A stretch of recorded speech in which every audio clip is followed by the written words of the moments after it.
हरे कृष्णा हरे कृष्णा। भक्ति रसामृत सिंधु चैप्टर 2 से आगे बढ़ रहे हैं।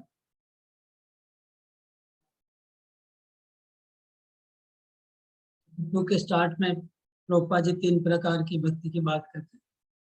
साधन भक्ति, भाव भक्ति, प्रेम भक्ति। साधन भक्ति, भाव भक्ति, प्रेम भक्ति, 3 प्रकार। इसमें जो भक्ति के 6 लक्षण है, ये 6 लक्षणों को याद रखना है सबको। 6 लक्षण: क्लेशाग्नि शुभदा, मोक्ष लब्धा कृत सुदुर्लभा, सांद्रानंद विशेषात्म, श्री कृष्ण आकर्षण। इसमें साधना भक्ति जब हम करेंगे, जब भक्ति हमारी आरंभ होगी शुरू में, तो सबसे पहले ये हमारे लाइफ में ये 2 प्रकार के गुण दिखेंगे, क्लेशाग्नि और शुभदा। साधना भक्ति के स्तर पे ये अनुभव होना चाहिए। क्लेशों का विनाश होगा और हमारे जीवन में शुभ, शुभ मतलब ऑस्पिशियसनेस आएगा। हमारे जीवन में इनऑस्पिशियस जाएगा, ऑस्पिशियसनेस आएगा। ये पहला भक्ति का फर्स्ट सिम्टम। ये साधना के स्तर पे होना चाहिए, देखना चाहिए, साधना करते करते। और साधना भक्ति का लक्ष्य होता है भाव भक्ति प्राप्त करना। भाव भक्ति बहुत ऊपर है, जो साधना भक्ति का लक्ष्य है। तो भाव भक्ति जब प्राप्त होगी तब दूसरे 2 लक्षण दिखेंगे। हमें मोक्ष छोटा दिखने लगेगा और भक्ति का जो सुदुर्लभ है वो अनुभव होगा। भक्ति एकदम दुर्लभ है, वो अनुभव होगा।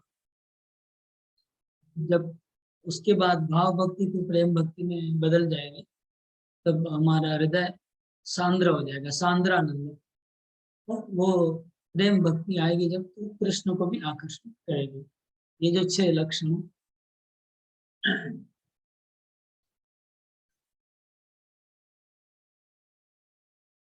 भक्ति कहाँ से आती है? भक्ति पिछले जन्म से होती है। जनरली हम पिछले जन्म में कुछ भक्ति किया, इस जन्म में स्वाभाविक रूप से हम भक्ति के प्रति आकर्षित होंगे। एक ये, दूसरा कोई शुद्ध भक्ति कृपा। एक इधर शुद्ध भक्ति की कृपा से हम भक्ति में आते हैं, या फिर हमारे पिछले जन्मों की भक्ति हमको खींच के लाती है। 2 भक्ति के कारण है। जैसे प्रभुपाद जी अमेरिका गए थे, तो वहाँ के जो लोग थे, उन्होंने प्रभुपाद जी को पूछा कि प्रभुपाद जी, हमारे पिछले जन्म में हमने ऐसा कौन सा पुण्य किया था जिसके बदले में आज हमको आपका संग मिला, आपकी कृपा से हम लोग भक्ति कर पा रहे हैं, शुद्ध भक्ति।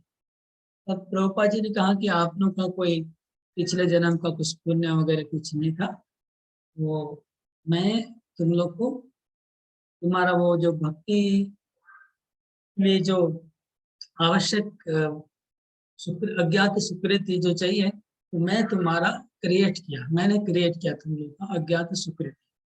इसका मतलब अगर शुद्ध भक्त किसी को मिलते हैं तो उसके अंदर पिछले जन्म का कोई भी 0% भी अगर उसमें क्वालिफिकेशन नहीं है, तो विशुद्ध भक्त उसको भक्ति उसमें जगा सकती है। अथवा किसी का पिछले जन्म से भक्ति चला रहा है, 2 कारण से भक्ति करेंगे।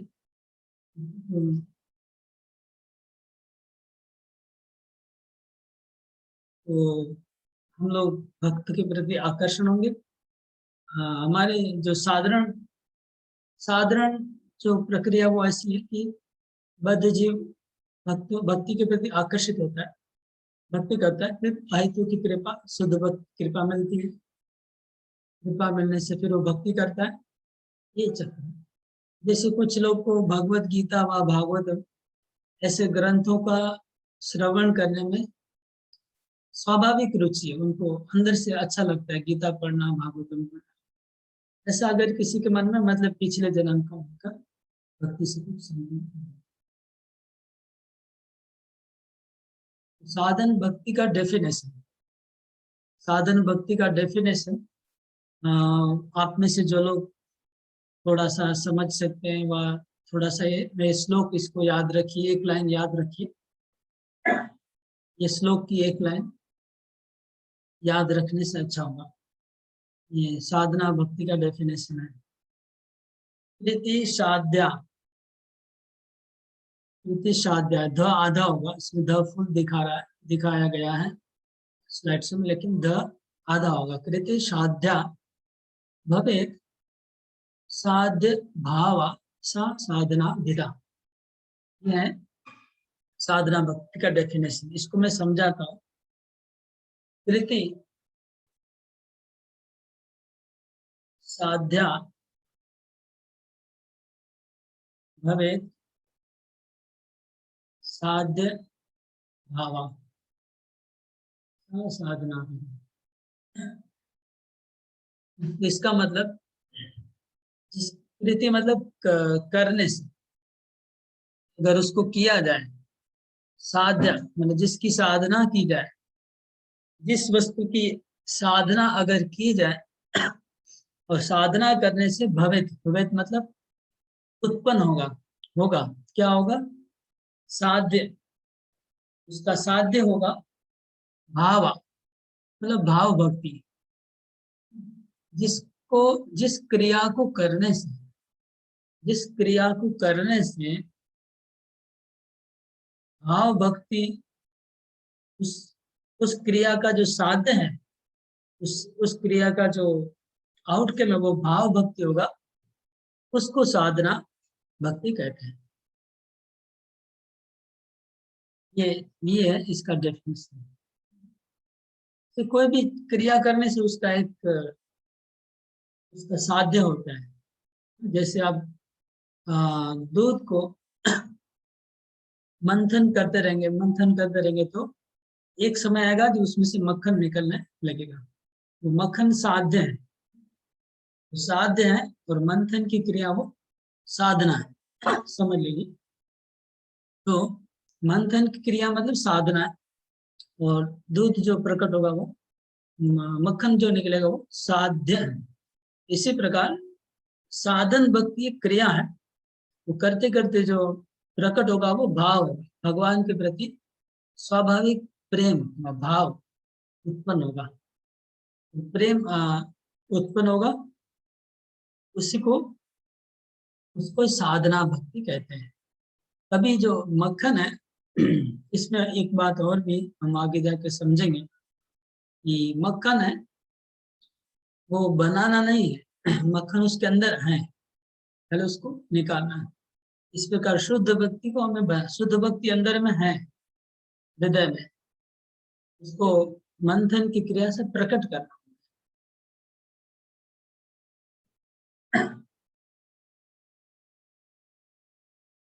सबके हृदय में भक्ति स्वाभाविक रूप से है। भक्ति ऐसा कोई चीज नहीं जो हमें क्रिएट करनी है, मतलब आत्मा के अंदर, ये थोड़ा बात समझने का प्रयास करिए। हाँ, कि आत्मा के अंदर जो आत्मा है, शुद्ध चिन्मय आत्मा, उस आत्मा को आप कभी भी, आत्मा के अंदर शुद्ध भक्ति मतलब डाला नहीं जा सकता। ये चीज थोड़ा पॉइंट सबको समझना है। जो शुद्ध भक्ति है, भगवान के प्रति प्रेम है, वो कोई ऐसी वस्तु नहीं है जिसको क्रिएट किया जाए, मैन्युफैक्चर किया जाए, वह किसी के अंदर डाला जाए। ऐसा आत्मा के अंदर डाला नहीं जा सकता, ऊपर से डाला हुआ चीज नहीं है। मतलब जैसे आप दूध में आप हल्दी डाल दिए, तो फिर वो हल्दी वाला दूध हो गया। आप आइसक्रीम के ऊपर एक फ्लेवर डाल दिए वेनिला, तो वेनिला आइसक्रीम बन गया। ऐसे आत्मा के ऊपर ऊपर से कुछ डालने का नहीं है। भक्ति ऐसा कोई चीज नहीं है, वो आत्मा के अंदर इनबिल्ट, उसके कॉन्स्टिट्यूशन के अंदर है, उसका स्वरूप के अंदर आज भक्ति छुपा हुआ है। मतलब भक्ति आत्मा से अलग हो ही नहीं सकता है, ये बात पहले समझिए। आत्मा के अंदर भक्ति इनबिल्ट है, मतलब भक्ति जो शुद्ध भक्ति है, जो शुद्ध प्रेम है, वो आत्मा के स्वरूप में है, उसको आत्मा से अलग हो ही नहीं सकता। ये बात पहले समझ लीजिए। इसलिए भक्ति कोई चीज हमको हम प्रचार करना मतलब भक्ति देना नहीं है किसी को, भक्ति को क्रिएट नहीं करना है, भक्ति को खाली उस आत्मा के अंदर है उसको जागृत करना है। ये बात सबको समझ में आना। ये जो जो चिन्मय आत्मा है, चित्कण, तो चाहे असुर हो, अगर कोई डीमन है या कोई कीड़ा है, चींटी है, सबके अंदर शुद्ध भक्ति इनबिल्ट अंदर के उसके हृदय में है। पहली बात ये समझना है, क्योंकि आत्मा का कॉन्स्टिट्यूशन है भगवान को प्रेम करना, तो भगवान के प्रति प्रेम सब आत्माओं में है, इसलिए वो प्रेम सबके अंदर है। खाली अनफॉर्चुनेटली वो प्रेम सबका ढक गया है व दब गया है। ये बात सब लोग समझ रहे हैं कि ये बहुत इंपॉर्टेंट पॉइंट है। ये बात अगर समझ जाएंगे तब एक एटलीस्ट एक बहुत अच्छा कॉन्सेप्ट क्लियर होना चाहिए, हो जाएगा, क्योंकि इसके ऊपर प्रभुपाद जी ने बहुत लिखा है। इसको समझाने के लिए भी रूप गोस्वामी ने, जीव गोस्वामी ने बहुत प्रयास किया। चाहे कितना भी निपट बड़ा भौतिकवादी क्यों ना हो, चाहे बड़ा मायावादी क्यों ना हो, चाहे कोई भी आत्मा, उसके अंदर कृष्ण प्रेम हृदय में आत्मा के साथ ही है। इसलिए हम लोग जब प्रचार कर रहे हैं, लोगों को भक्त बना रहे हैं, इसका मतलब हम लोग भक्ति दे नहीं रहे हैं, किसी को भक्ति देने का नहीं, वो खाली भक्ति को जागृत करना है। ये एक बात गोपा जी बता रहे हैं, तो इसके लिए एग्जाम्पल दिया जा रहा है। अभी आपको मैं एग्जाम्पल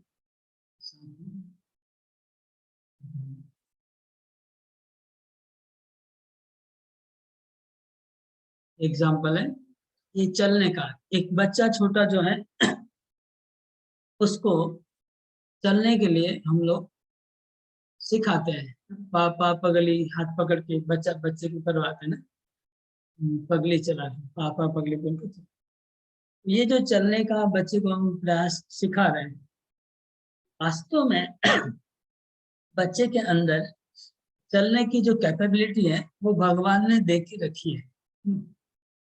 अगर चलने की कैपेबिलिटी उस बच्चे में नहीं होगी तो आप चाहे कितना भी मेहनत करिए, कभी वो नहीं चलेगा। अगर भगवान ने उसको हैंडीकेप्ट जन्म दिया, कि जन्म से हैंडीकेप्ट है वो, उसके पाँव के नर्व काम नहीं करेगी, तो वो बच्चे को आप कभी नहीं चला सकते।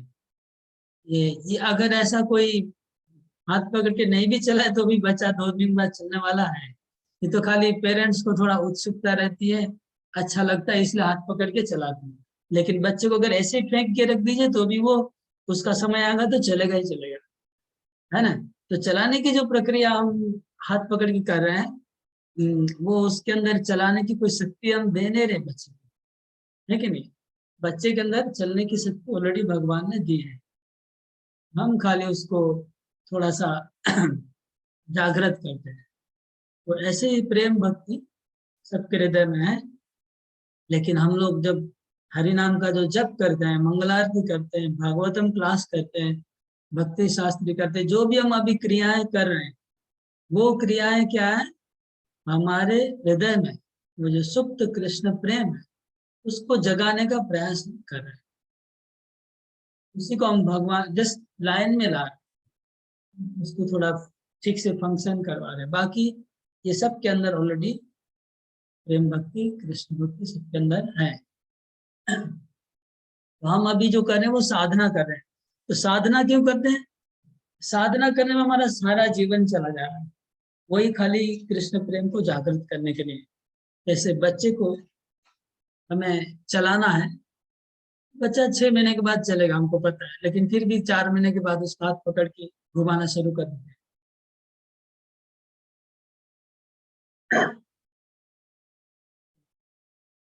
ऐसे सभी लोगों के अंदर प्रेम भक्ति है, लेकिन ये साधना भक्ति हम करते हैं 10, 20, 50 साल करने के बाद, तब जाके वो हमारे हृदय से स्वाभाविक प्रेम जागृत होता है।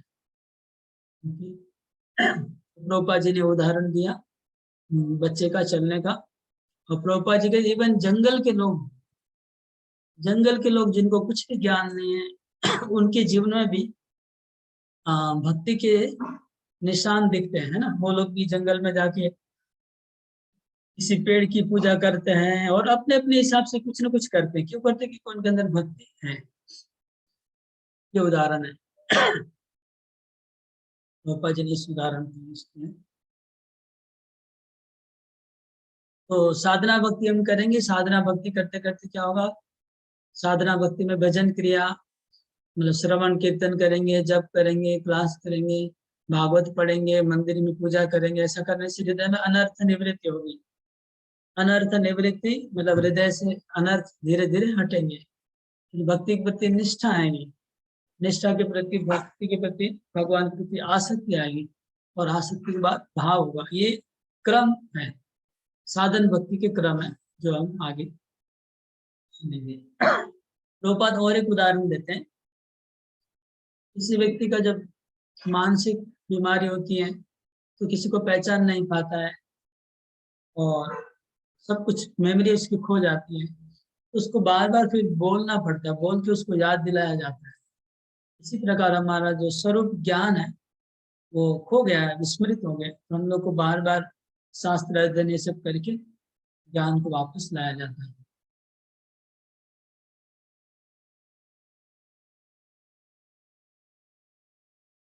साधन भक्ति का सार एसेंस में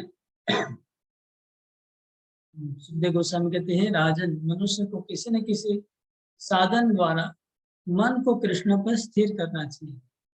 साधन भक्ति का सार एसेंस ये है कि मन को किसी न किसी प्रकार मन को भगवान में लगा के रखना। ये साधन भक्ति का सार है। जप के द्वारा भगवान में लगा के रखिए, चाहे भागवतम पढ़ के, चाहे मंगल आरती, चाहे पूजा, भगवान का अर्चन, भोग, किसी न किसी प्रकार से मन को हम अपने आप को भगवान के साथ जोड़ के रखेंगे। ये साधन भक्ति है। साधना भक्ति दो प्रकार की है, वैधि साधना भक्ति और रागानुगा साधना भक्ति। वैधि साधना भक्ति और रागानुगा साधना भक्ति, इसको ठीक से समझना है। बहुत लोग इसको गलत समझते हैं और ठीक से समझ नहीं पाते हैं। साधना भक्ति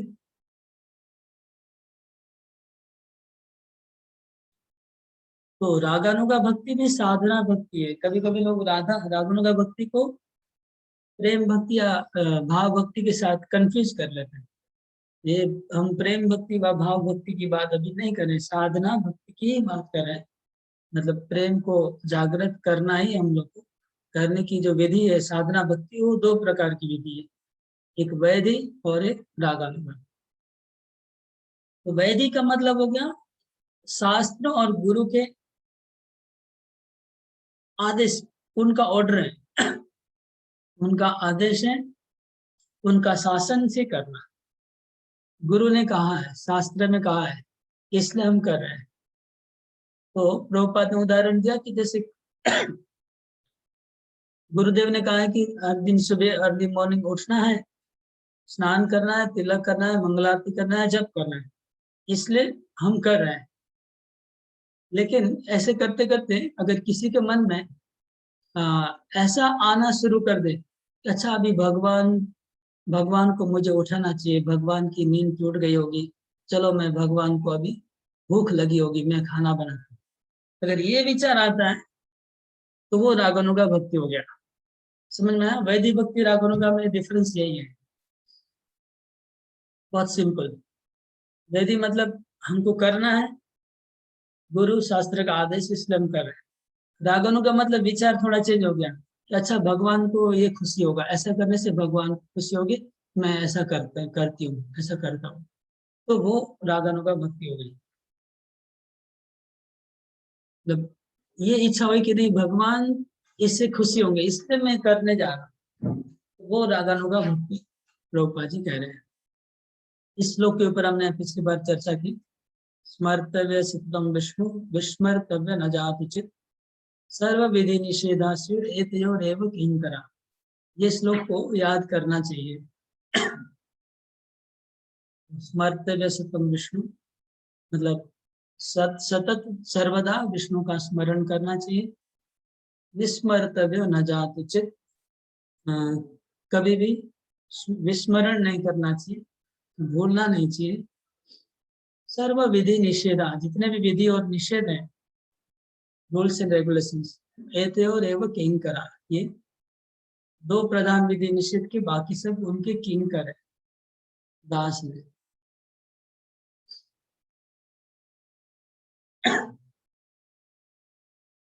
यहाँ तक हमने चर्चा की। अभी चर्चा थोड़ा मोड़ लेती है, वो है कि शास्त्रों में सुरस्य विहिता शास्त्र हरिम उद्देश्य या क्रिया, वो श्लोक है, बाद में श्लोक देखते हैं। शास्त्र में जितने भी रूल्स रेगुलेशंस दिए हुए,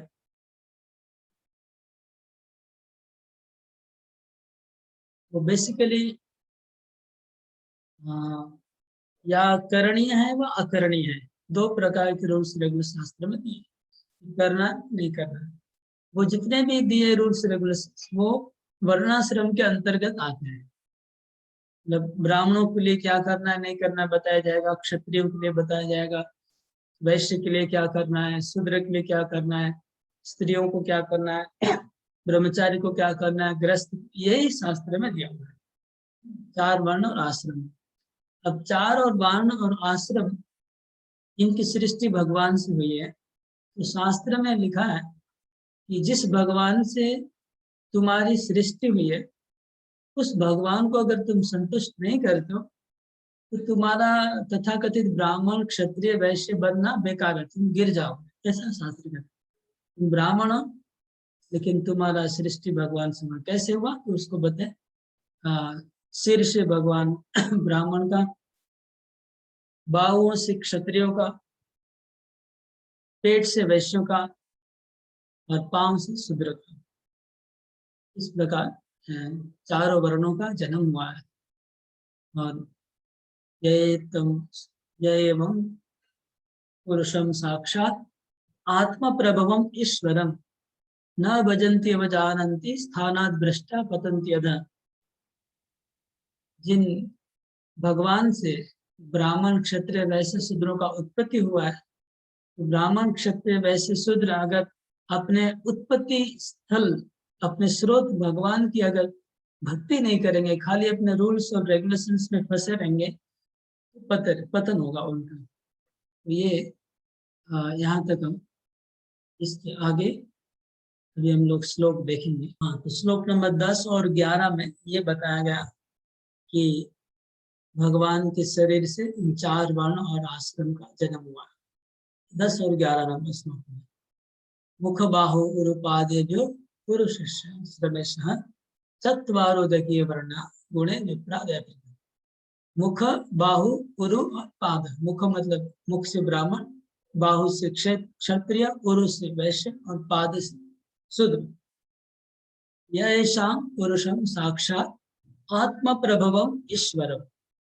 जो व्यक्ति आत्म प्रभवम, आत्म प्रभव मतलब मेरे सृष्टि का सोर्स, तो ब्राह्मणों की सृष्टि के सोर्स भगवान है, इसलिए ब्राह्मणों को चाहिए कि भगवान की सेवा करें। क्षत्रियों के सोर्स है भगवान के हाथ, तो उनको भी भगवान की सेवा करनी चाहिए, ये शास्त्र बता रहा है।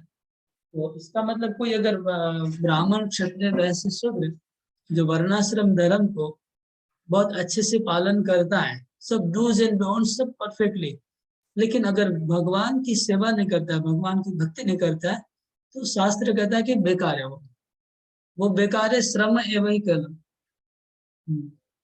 अगर भगवान की खुशी के लिए करते हैं, तो ये भी वैदिक भक्ति में आ जाती है। इसका मतलब सब कुछ वैदिक भक्ति में आएगा, साधना भक्ति में आ जाएगा। ओके, अभी हम करते हैं श्लोक नंबर 13। पद पंचरात्र सुरर्षेवीता शास्त्रे हरिम उद्देश्य या क्रिया सैव भक्ति रीति प्रोक्ता तया भक्ति परा भवेत्। हे नारद मुनि, शास्त्र में हरि को उद्देश्य करके जितनी भी क्रियाओं का वर्णन है, शास्त्र में असंख्य क्रियाओं का वर्णन है, और उस क्रियाओं को अगर हरि से कनेक्शन है तो उसको ही तुम भक्ति भक्ति समझो।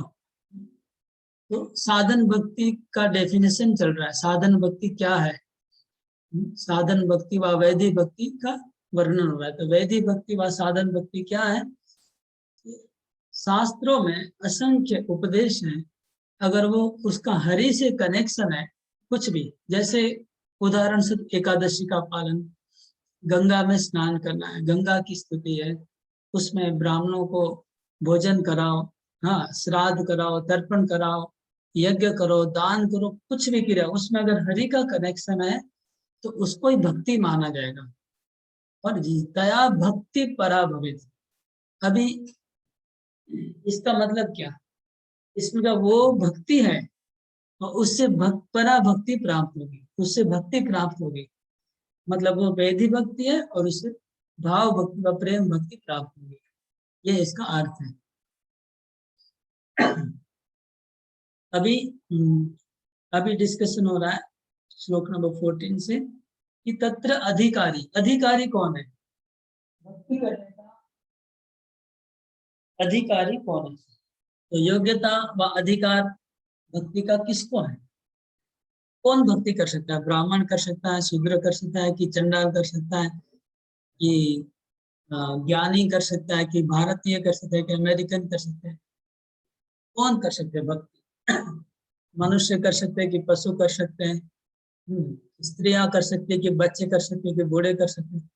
एक्चुअली प्रभुपाद की कृपा से आप सब लोग को पता ही है भक्ति कौन कर सकता है। हम लोग प्रभुपाद की कृपा सब जान चुके हैं कि भक्ति करने का किसको अधिकार है, सबको अधिकार है, इसमें कोई डाउट नहीं है, भक्ति करने का सबको अधिकार है। फिर भी कौन भक्ति में आता है ये हम सोच सकते हैं, किसको अधिकार है? ऐसा बोलने से तो लग रहा है कि सबको अधिकार है, हमको पता ही है। भक्ति में कौन आता है, कौन भक्ति करता है? तो अगर ऐसा ऐसा डिस्कस करेंगे थोड़ा, तो थोड़ा सा रिलेवेंट लगेगा, माने रखेगा। तो कौन भक्ति में आता है? यह केनापि अति भाग्येन जात श्रद्धो अश्य सेवक। जात श्रद्धा, श्रद्धा भक्ति कौन करता है? श्रद्धा। कितना श्रद्धा? थोड़ा सा, एक, क्या बोलेंगे, हाँ, 1 मिलीलीटर 1 लीटर श्रद्धा भी नहीं चाहिए, थोड़ा सा स्लाइटेस्ट श्रद्धा अगर किसी के हृदय में आ गया, वो भक्ति में एंट्री करने का उसका दरवाजा खुलेगा भक्ति का। तो और वो जो स्लाइटेस्ट श्रद्धा, जैसे उदाहरण मैं देता हूं, समझ लीजिए कि आप हम लोग रास्ते के ऊपर हरिनाम संकीर्तन करते करते जा रहे हैं, मतलब नाम संकीर्तन करते करते जा रहे हैं, तो 10-15 लोग, 50 लोग जा रहे हैं तो चारों तरफ बिल्डिंग में लोग ऊपर से देख रहे हैं कि नीचे भक्त लोग कीर्तन करते करते जा रहे हैं। देखने से उनके मन में क्या रिएक्शन आता है?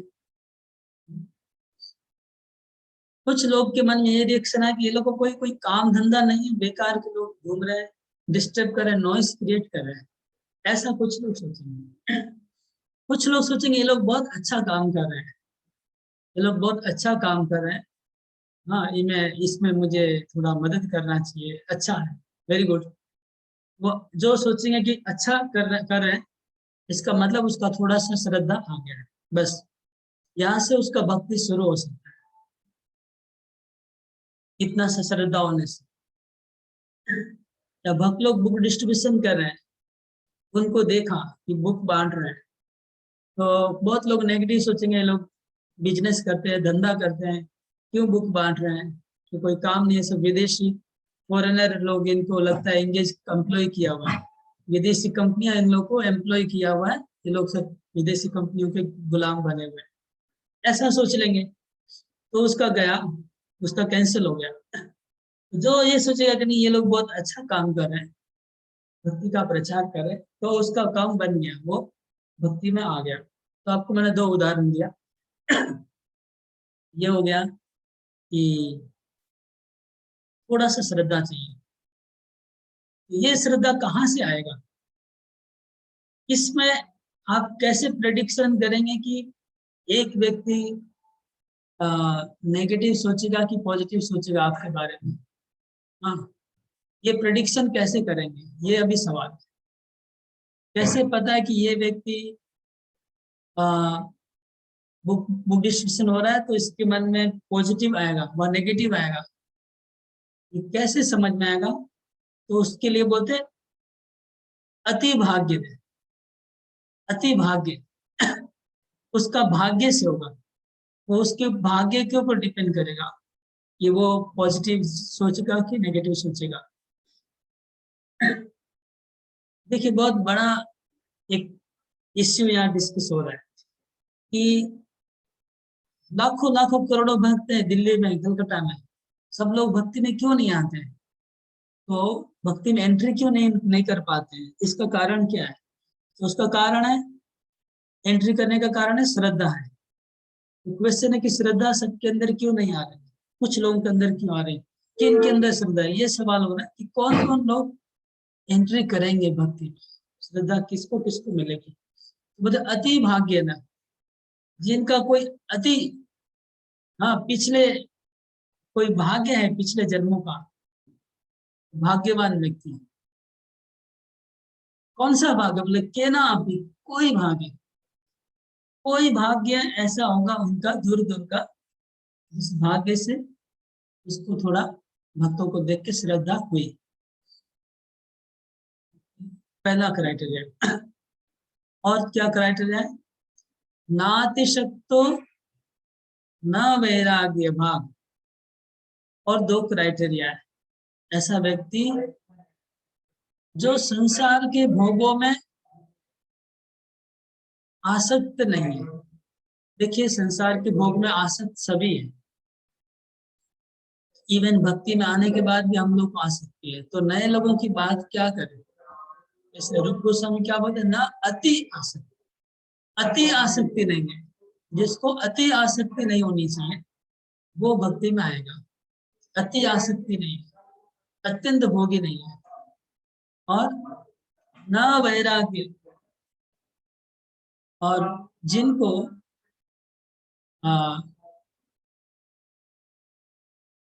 अति वैराग्य नहीं है, अति वैराग्य नहीं है और अति आसक्ति नहीं है, वो इस भक्ति में आएगा। तो 3 क्राइटेरिया हो गया। एक हो गया श्रद्धा, किंचित मात्रा उसके अंदर श्रद्धा होनी चाहिए, भक्तों को देख के भक्तों के प्रति, और अति आसक्ति नहीं होगी संसार के प्रति, और अति वैराग्य नहीं होगा। यहाँ पर सवाल हो सकता है कि अति वैराग्य में क्या प्रॉब्लम है? अति आसक्ति तो प्रॉब्लम है, समझ रहे हैं, लेकिन अति वैराग्य में क्या प्रॉब्लम? अति वैराग्य मतलब ये हुआ कि वो लोग मायावादी बन जाएंगे। वो लोग अति वैरागी लोग होंगे तो उनको मायावाद व ज्ञान योग के प्रति उनका आकर्षण ज्यादा रहेगा। इस भक्ति मार्ग में आकर्षण कम होगा। ये श्लोक नंबर जो 14 है वो रूप गोस्वामी ने लिखा। अभी वो रूप गोस्वामी अपने बात को सपोर्ट करने के लिए श्रीमद् भागवतम से श्री कृष्ण भगवान ने उद्धव जी को भक्ति के अधिकारी के क्राइटेरिया कृष्ण ने उद्धव को सुनाया था, वो श्लोक कोट कर रहे हैं। श्लोक नंबर 15 में यह कृष्ण उद्धव को बताते हैं,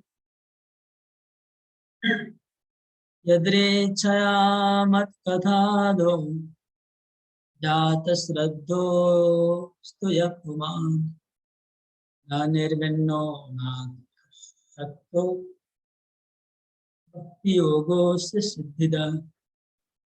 देखिए, सेम बात कृष्ण ने उद्धव को कही। कहते हैं जात श्रद्धा, श्रद्धा होनी चाहिए। कहाँ पर? मत कथा दो, मेरी कथा के प्रति जिसको श्रद्धा हो गई, मतलब मेरा मेरा भगवत गीता व भागवतम श्रवण करने के प्रति थोड़ी सी श्रद्धा जिसको हो गई है, वो भक्ति में आएगा।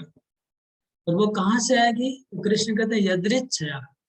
यदृच्छा मतलब कोई सौभाग्य से, यदृच्छा मतलब स्वतंत्र, वो उसका कोई कारण नहीं है, उसका कारण ढूंढना संभव नहीं। भगवान कहते हैं न निर्विन्नो न अतिशक्तो। न निर्विन्नो मतलब ज्यादा वैरागी नहीं, न अतिशक्त ज्यादा आसक्त नहीं। अभी श्लोक नंबर 16। उत्तम मध्यम चषा कनिष्ठ सत्रिधा। तो ऐसा जो साधना भक्ति करने वाले लोग, जो साधना भक्ति में जो एंट्री करेंगे, एंट्री करने वाले 3 प्रकार के लोग हैं, कनिष्ठ अधिकारी, मध्यम अधिकारी और उत्तम अधिकारी।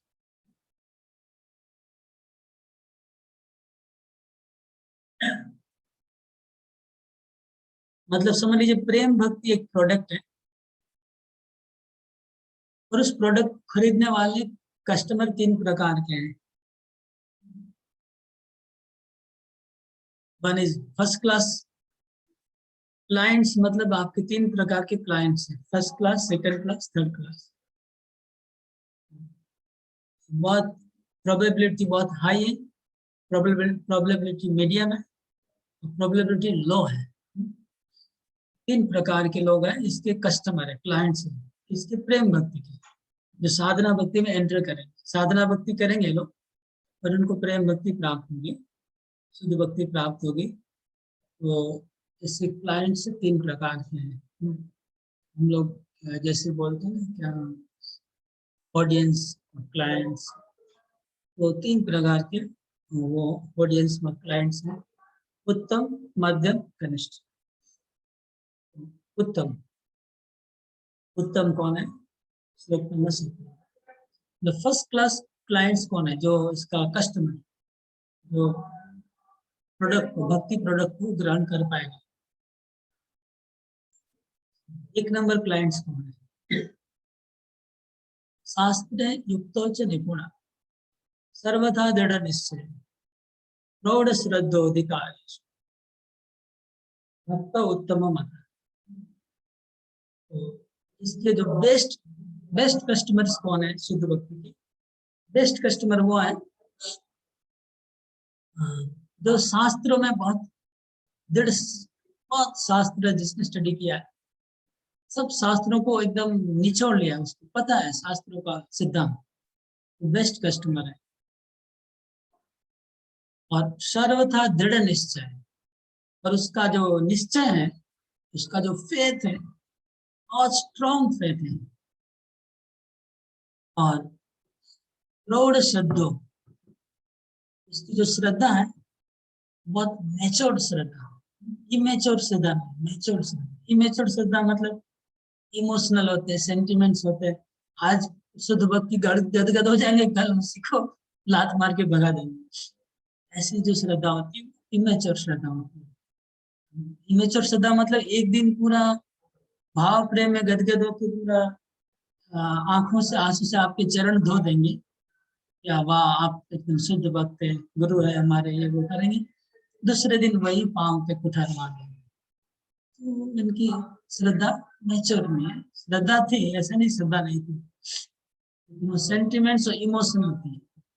शास्त्र के ऊपर जो आधारित श्रद्धा होती है वो प्रौढ़ श्रद्धा, प्रौढ़ मतलब नेचुरल, तो वो उत्तम, वो बेस्ट, उत्तम मतलब बेस्ट, वो बेस्ट कस्टमर है, बेस्ट क्लाइंट्स है। प्रेम भक्ति में इसकी प्रोडक्ट सेल करने के लिए। फिर सेकंड बेस्ट के बाद आता है बेटर। गुड, बेटर, बेस्ट है। तो बेटर क्लाइंट्स कौन है? वो सेकंड क्लास। तत्र मध्यम, श्लोक नंबर 18। यह शास्त्रादेशो अनिपुण श्रद्धावान शत्रु मध्यम है। तो शास्त्र में बहुत स्ट्रॉन्ग नहीं है। शास्त्र उसने स्टडी किया है, शास्त्र को अच्छी तरह जानता है, लेकिन निपुण नहीं है। निपुण, निपुण मतलब एक्सपर्ट, एक्सपर्ट मतलब कोई व्यक्ति अगर उसके सामने कोई आर्गुमेंट लेके आएगा, उसको डिफीट कर देगा। इसको बोलते हैं एक्सपर्ट। शास्त्रों में एक्सपर्ट होना, निपुण होना। शास्त्र में निपुण नहीं है, लेकिन शास्त्र वो पढ़ा है पूरा, मध्यम अधिकारी। शास्त्र पूरा पढ़ा है, स्टडी किया है, समझता है, लेकिन आर्ग्यूमेंट करने में एक्सपर्ट नहीं है, वो निपुण हो गया, अनिपुण। और उसकी श्रद्धा शास्त्र में अच्छी है। श्रद्धा शास्त्र के बेसिस की श्रद्धा है, उसकी इमोशनल वाली, सेंटिमेंट्स वाली श्रद्धा नहीं है, अच्छी श्रद्धा है शास्त्र के द्वारा। तो ये हो गया मध्यम। तो मध्यम और उत्तम, बेस्ट और बेटर में डिफरेंस क्या है? बेस्ट जो है उसकी श्रद्धा बहुत स्ट्रांग है, नेचर है, और दूसरों को एक्सपर्ट आर्गुमेंट करने में दूसरों को डिफीट कर सकता है।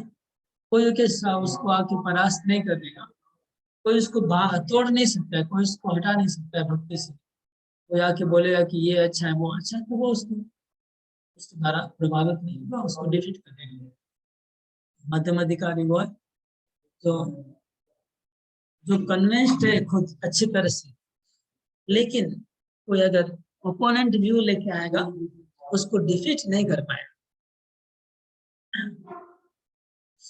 तीसरा, लो प्रोबेबिलिटी वाला जो केस है, क्लाइंट है जो गुड है, बेटर बेस्ट तो गुड वाला, थर्ड क्लास, वो कोमल श्रद्धा, श्रद्धा उसकी भी कम है। शास्त्र में उसको इतना ज्ञान नहीं है, शास्त्र में पढ़ाई नहीं किया है, वो थर्ड लेवल का है।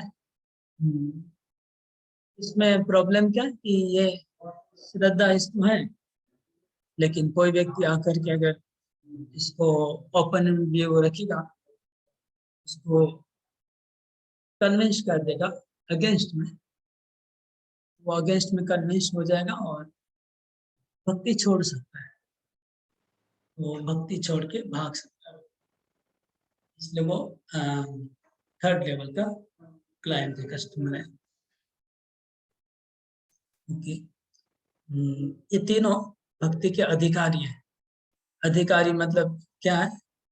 They are qualified to enter into bhakti. कभी कभी इस कॉन्सेप्ट को बहुत ही हम लोग कंफ्यूज रहते, लोग बहुत गलत समझते हैं। यहाँ पर जो फर्स्ट क्लास का जो क्लाइंट है, उसको लोग उत्तम भागवत, महाभागवत सोचते हैं, महाभागवत समझते हैं।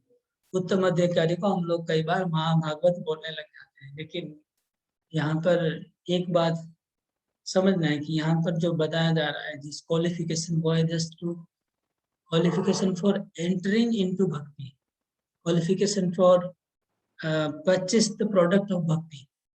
तो अभी ये हम भक्ति में एंटर कर रहे हैं, उनकी बातें हो रही है, और हम लोग पता नहीं कैसे कंफ्यूजन होता है, और लोग महाभागवत पद अधिकारी भक्त को इसके साथ कंपेयर कर लेते हैं हम लोग। ओके, तो अभी रूप गोस्वामी कहते हैं, भगवत गीता में कृष्ण कहते हैं कि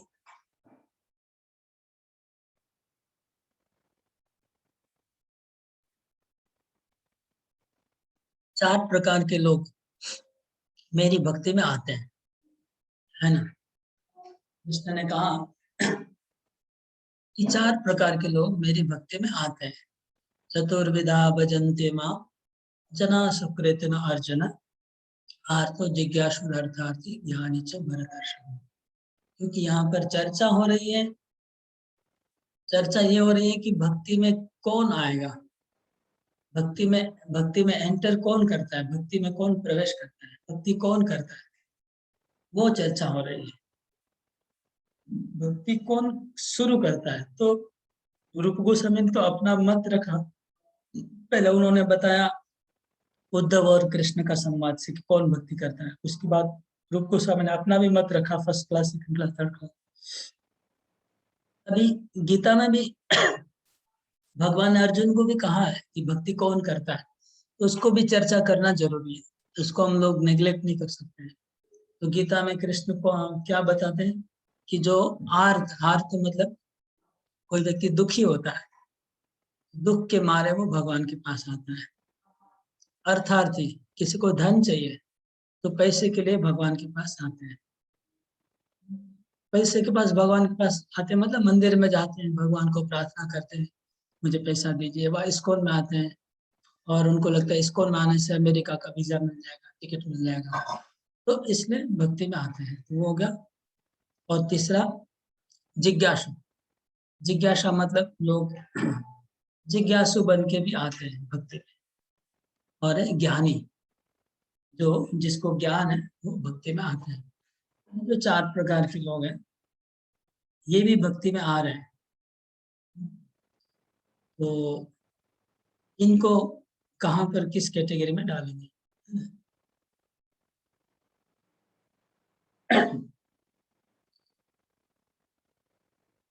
तो उसमें कृष्ण स्वयं बोलते हैं कि उसमें से जो आर्थ, जिज्ञासु, अर्थार्थी है, ये 3 भगवान उसको 3 को लो कैटेगरी में रखते हैं।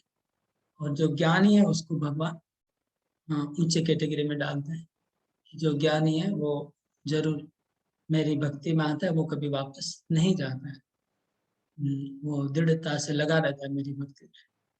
तो इन चारों को भी भक्ति की एंट्री में अधिकारी, प्रवेश करने का अधिकारी में रूप गोस्वामी लेते हैं इन चारों को। और तो क्या बोलते हैं रूप गोस्वामी? हम पढ़ते हैं, तत्र गीतादिसूक्तानां चतुर्णामधिकारिणां मध्ये यस्मिन् भगवत कृपा स्यात् तत्प्रियस्य वा।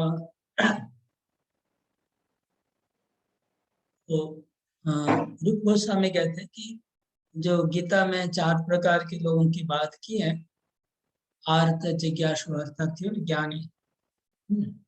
ये 4 प्रकार के लोग में भक्ति में कौन आता है 4 में से? तो वो कहते हैं कि रूप गोस्वामी की मध्य तस्मिन भगवत कृपा व तत्प्रिय सेवा। वो 4 लोग जब भगवान की भक्ति में आते हैं, आने के बाद वो आते हैं अपने स्वार्थ के लिए, पैसे के लिए, दुख को मिटाने के लिए, जिज्ञासा नहीं।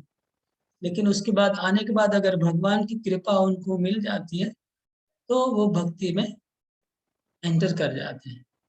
या फिर भगवान के भक्तों की कृपा मिल जाती है तब वो भक्ति में एंटर करते हैं। तो उनको भी भगवान की व भगवान के भक्तों की कृपा मिलने पे वो भी भक्ति के अधिकारी बनेंगे। तब वो भक्ति के अधिकारी बनेंगे, नहीं तो अधिकारी नहीं है। गोस्वामी के अनुसार वो साधना भक्ति के अधिकारी तभी बनेंगे जब वो भगवान के भक्तों की उनके ऊपर कृपा होगी। तो फिर आगे कहते हैं रूप गोस्वामी इसी को,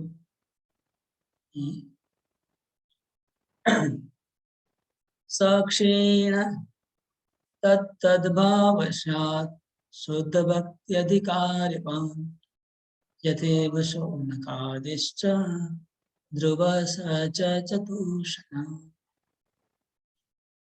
रूप गोस्वामी कहते हैं कि ये जो गीता में जो 4 प्रकार के लोगों का वर्णन है, भक्ति करने आते हैं जो लोग अपने दुखों की निवृत्ति के लिए,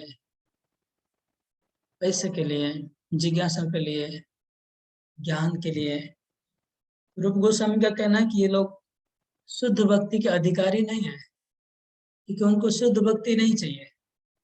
वो क्यों आते हैं? उनको चाहिए पैसा।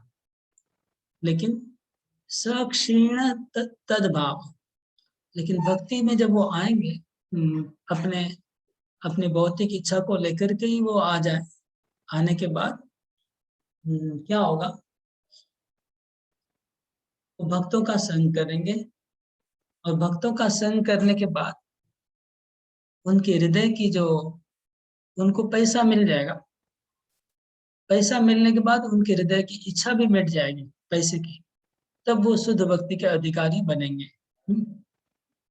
इसका उदाहरण है जैसे इसका उदाहरण जैसे गजेंद्र गजेंद्र भगवान को क्यों पुकारा था? मगरमच्छ से बचने के लिए, क्रोकोडाइल से बचने से के लिए पुकारा था। तो शुद्ध भक्ति का अधिकारी नहीं था, भगवान से शुद्ध भक्ति नहीं मांग रहा था। क्या मांग रहा था? कि हमको मगरमच्छ से बचाइए। लेकिन फिर क्या हुआ? आप गजेंद्र की प्रार्थना पढ़ेंगे, थोड़ा सीरियसली पढ़ेंगे, तब पता चलेगा कि गजेंद्र को जब मगरमच्छ ने काटा, उन्होंने भगवान की स्तुति आरंभ की, तो धीरे धीरे उनका हृदय बदल गया, हृदय में परिवर्तन आया। और फिर गजेंद्र ने कहा कि नहीं, मुझे मगरमच्छ से बचना नहीं है। एक ही प्रार्थना में, अब देखिएगा, इसको ये नोट नहीं किया होगा सब लोग, गजेंद्र मोक्ष कहते हैं, लेकिन ये पॉइंट को देखा नहीं होगा। उन्होंने बोला नहीं, मुझे मगरमच्छ से आप मत बचाइए। तो क्यों? मुझे वो बड़ा मगरमच्छ से बचाइए। कौन सा बड़ा मगरमच्छ? जो काल रूपी मगरमच्छ है, जो सब जीवों को जन्म मृत्यु चक्र में घसीट रहा है, उस मगरमच्छ से मुझे बचाइए, उस क्रोकोडाइल से मुझे बचाइए। और आपकी चरणों की भक्ति के बिना वो नहीं होगा, मुझे पता है। तो इसका मतलब उसके अंदर जो जिस वासना से गजेंद्र आया था, वो वासना उसकी चली गई और वो शुद्ध भक्ति मांगने लगा बाद में। ये एक हो गया। इसी प्रकार ध्रुव महाराज गए थे भगवान से भौतिक पैसा मांगने के लिए, पैसे के अर्थार्थी। तो मतलब गजेंद्र अर्थार्थी, वो गए थे, पद चाहिए उनको, पिता से बड़ा राज्य चाहिए, उनके पिता से भी बड़ा, पिता से, पिता के भी पिता, हाँ, बाप से बाप बड़ा, बाप से भी बड़ा बनना चाहते थे, पितामह से भी बड़ा चाहिए उनको राज्य, ब्रह्मा से भी बड़ा राज्य चाहिए। लेकिन जब भगवान का दर्शन हुआ, तब उनका हृदय बदल गया। फिर उन्होंने क्या कहा कि हाँ, क्या श्लोक है, बहुत सुंदर। हाँ, तपसी तपसी स्थितो हम त्वां प्राप्नुमिन् देव मुनीन्द्र गुह्यम् काचम विचिन्वन अपि दिव्य रत्नम स्वामिन कृतार्थस्मि वरम न याचे। ध्रुव महाराज ने भगवान को प्रार्थना की कि हे प्रभु, कि मैं एक कांच का टुकड़ा लेने के लिए आपको तपस्या की, लेकिन मुझे रत्न प्राप्त हो गया। प्रभु, मुझे अभी कांच का टुकड़ा नहीं चाहिए, मुझे कांच का टुकड़ा नहीं चाहिए, क्योंकि आप मुझे रत्न मिल गए, दिव्य रत्न मिल गए, दिव्य रत्न आप मिल गए। तो उसका मतलब पहले गजेंद्र धन दौलत पैसा पोजीशन पावर के लिए भगवान के पास गया था, सॉरी ध्रुव महाराज, गजेंद्र नहीं, ध्रुव महाराज धन दौलत पावर पोस्ट के लिए भगवान के पास गया। लेकिन भगवान की भक्ति करते करते उनके हृदय में परिवर्तन आया, और फिर वो बोलने लगा कि नहीं, मुझे ये सब नहीं चाहिए, मुझे आपके चरणों में शुद्ध भक्ति चाहिए। तो शुद्ध भक्ति का अधिकारी बाद में बना, पहले वो शुद्ध भक्ति का अधिकारी नहीं था। तो ये बताया जा रहा है कि जो 4 प्रकार के लोग हैं, वो शुद्ध भक्ति के अधिकारी नहीं है। जो गीता में जो 4 प्रकार के लोग भगवान बोलते मेरे शरण में आते हैं, ये शुद्ध भक्ति के अधिकारी नहीं है। ध्रुव महाराज, गजेंद्र, सौनक आदि ऋषि और चतुष्कुमार। चतुष्कुमार भी भगवान के पास गए थे आउट ऑफ क्यूरियोसिटी, भगवान की शुद्ध भक्ति करने के लिए वैकुंठ में नहीं गए थे कि भगवान की जाके शुद्ध भक्ति करेंगे, उनकी सेवा करेंगे, इसलिए वैकुंठ नहीं गए थे भगवान की सेवा करने के लिए। वो तो घूमने गए थे। ये द्वारपाल से झगड़ा हो गया, झगड़ा होने के तब तक भी उनके अंदर शुद्ध भक्ति का कोई अभिलाष नहीं था। लेकिन जब भगवान बाहर आए घर के अंदर से, भगवान के चरणों को उन्होंने देखा, भगवान के चरणों में तुलसी उनके हृदय में गई, वो तुलसी की घ्राण जब किए, तब उनका हृदय बदला। तब उन्होंने कहा कि नहीं, हमको आपके चरणों की शुद्ध भक्ति चाहिए। तो ये जो लोग हैं, जो गीता के अनुसार जो लोग आते हैं भक्ति मार्ग में, ये शुद्ध भक्ति के अधिकारी नहीं होते, लेकिन आते हैं भगवान के पास, भक्ति में आते हैं, लेकिन बाद में शुद्ध भक्ति के अधिकारी बन सकते हैं। तो शुद्ध भक्ति के अधिकारी कौन है, ये चर्चा हो रही है। शुद्ध भक्ति के अधिकारी कौन है? अभी अधिकारी मतलब शुद्ध भक्ति प्राप्त नहीं है, अधिकारी मतलब उनको शुद्ध भक्ति प्राप्त करने की इच्छा है। तो इनको शुद्ध भक्ति प्राप्त करने की इच्छा ही नहीं थी। ध्रुव महाराज को इच्छा नहीं थी शुद्ध भक्ति की, गजेंद्र को इच्छा नहीं थी, शौनक आदि ऋषि को शुद्ध भक्ति की इच्छा नहीं थी, चार कुमार को शुद्ध भक्ति की इच्छा नहीं थी। इसका मतलब ये लोग वो तीन अधिकार से भी नीचे हैं। ये जो कनिष्ठ अधिकारी हमने बात की, मध्यम अधिकारी व उत्तम अधिकारी, इस अधिकार से नीचे हैं जो लोग भगवान के पास आ रहे लेकिन दूसरा इच्छा से आ रहे, लेकिन ये लोग बाद में शुद्ध भक्ति के अधिकारी बन जाएंगे। ये बात रूप गोस्वामी ने यहाँ पर क्लियर किया, नहीं तो हम लोग अंधेरे में रह जाएंगे कि नहीं बताएंगे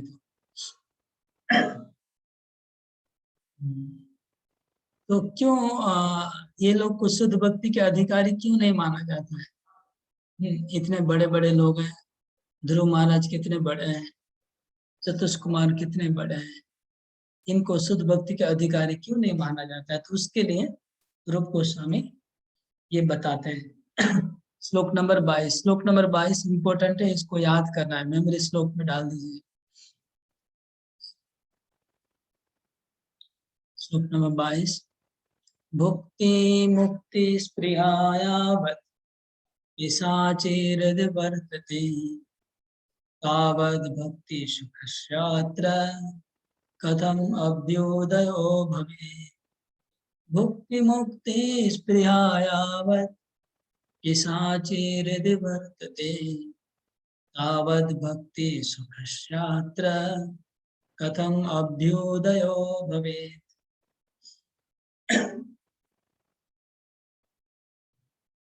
तो ये श्लोक बहुत इंपॉर्टेंट है। इसके बाद आगे के इसके बाद के आगे के 50 श्लोक, एक दो नहीं, एक दो श्लोक नहीं, 5 श्लोक नहीं, 10 श्लोक नहीं, 50 श्लोक आएंगे खाली इसी श्लोक को समझाने के लिए। 22 नंबर श्लोक को समझाने के लिए आगे 50 श्लोक आने वाले हैं। अगर 22 श्लोक समझ जाएंगे तो आगे 50 श्लोक को हमको ज्यादा समझाना नहीं पड़ेगा। तो क्या है ये श्लोक?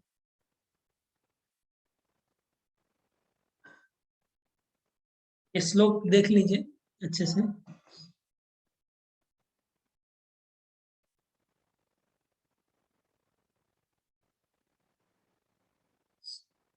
इसमें लिखा है भुक्ति मुक्ति। भुक्ति मतलब भोग करने की इच्छा, इस जगत को भोग करने की इच्छा, जगत को भोग करने की इच्छा। कैसे भोग करेंगे जगत को? पैसा चाहिए, गाड़ी चाहिए, घर चाहिए, बाड़ी चाहिए, लाड़ी चाहिए, ये हो गया। फिर अगले जन्म में मरने के बाद स्वर्ग में जाना है, स्वर्ग में अप्सराओं, सोमरस का पान होगा, अप्सराओं के साथ भोग करेंगे। ये हो गया भुक्ति। भुक्ति मतलब इस जन्म में व अगले जन्म में। और क्या है भोग? अष्ट सिद्धि, हम अणिमा लघिमा बहुत सारी सिद्धियां मिलेंगी, सिद्धियां से पूरा कंट्रोल करेंगे दुनिया को। ये हो गया भुक्ति। और मुक्ति, मुक्ति मतलब संसार से हमें मोक्ष चाहिए, संसार के दुखों से छुटकारा चाहिए, मोक्ष चाहिए और ब्रह्म में विलीन होने की इच्छा। संसार से मोक्ष प्राप्त करके ब्रह्म ज्योति में ब्रह्म साक्षात्कार करने की इच्छा। मुक्ति मुक्ति, मुक्ति मतलब ब्रह्म साक्षात्कार। स्पृहा, स्पृहा मतलब इच्छा, डिजायर।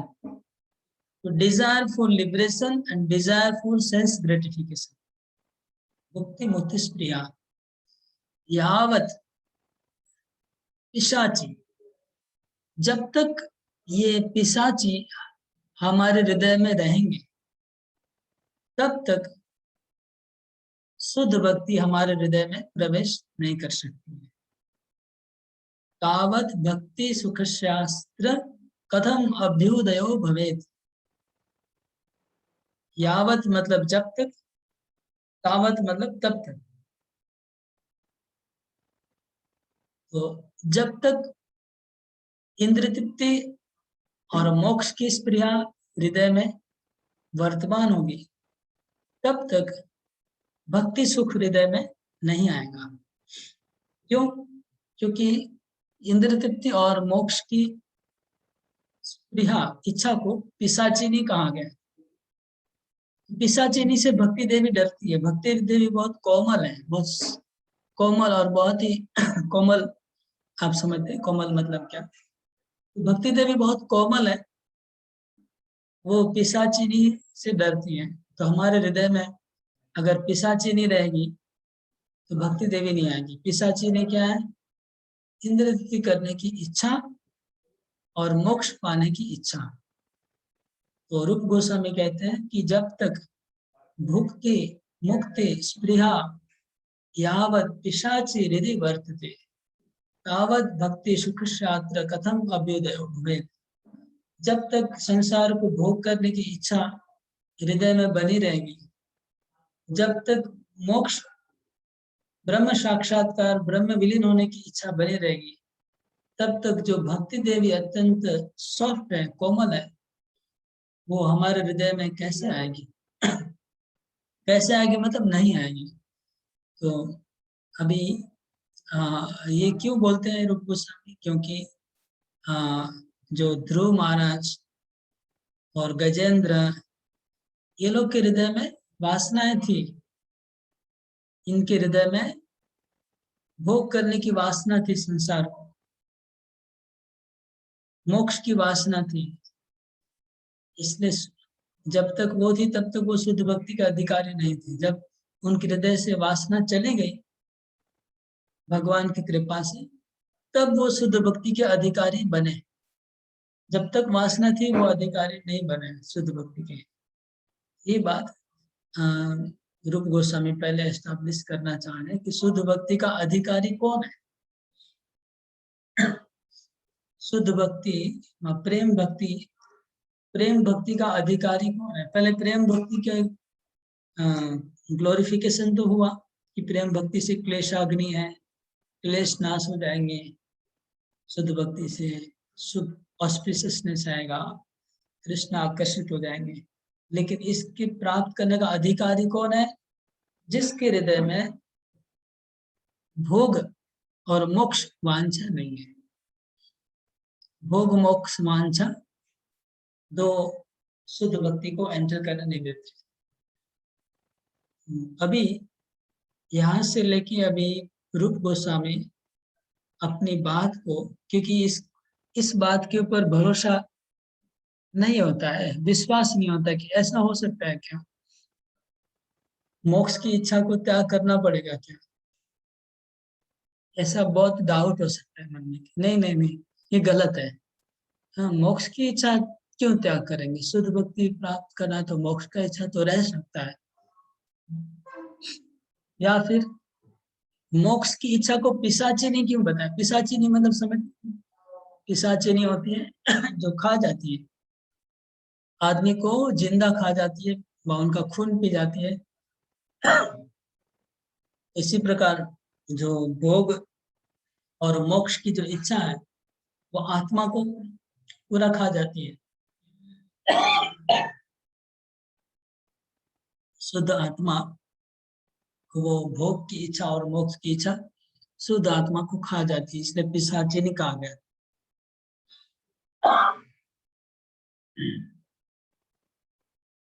तो अभी रूप गोस्वामी क्या करते हैं आगे कि हम लोग को विश्वास नहीं होगा इस बात के ऊपर कि मोक्ष और भोग की वासना से मुक्त होना जरूरी है। इसलिए श्रीमद् भागवतम से प्रत्येक स्कंद से वो एक एक कोटेशन देंगे, पहले स्कंद से, दूसरे स्कंद से, तीसरे स्कंद से, चौथे स्कंद से। भागवतम का 12 स्कंद है, तो 12 स्कंद से वो एक एक श्लोक कोट करेंगे, जहां पर लिखा है कि भोग और मोक्ष वांछा नहीं चाहिए। खाली 12 स्कंद से नहीं, एक स्कंद में जैसे भगवान की 4 लीला है, तो चारों लीला से वो सपोर्ट देंगे। जैसे पहला स्कंद में आपको कुंती प्रार्थना से आएगा, विष्णु पितामह प्रार्थना, पूरा पहला स्कंद से 3-4, दूसरे स्कंद से, तीसरे, जितनी भी भगवान की लीला है भागवतम में, सभी लीला से एक एक कोटेशन श्लोक दिया हुआ है। इसको प्रमाणित करने के लिए, इसलिए मैं बोला 50 श्लोक। तो देखते हैं, इसमें कुछ श्लोक अभी कवर करना है।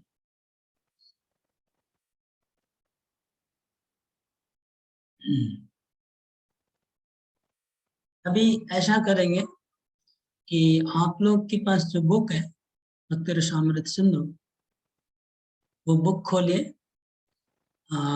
और उसमें ये वाला, ये देखिए भागवतम का श्लोक नंबर दिया होगा,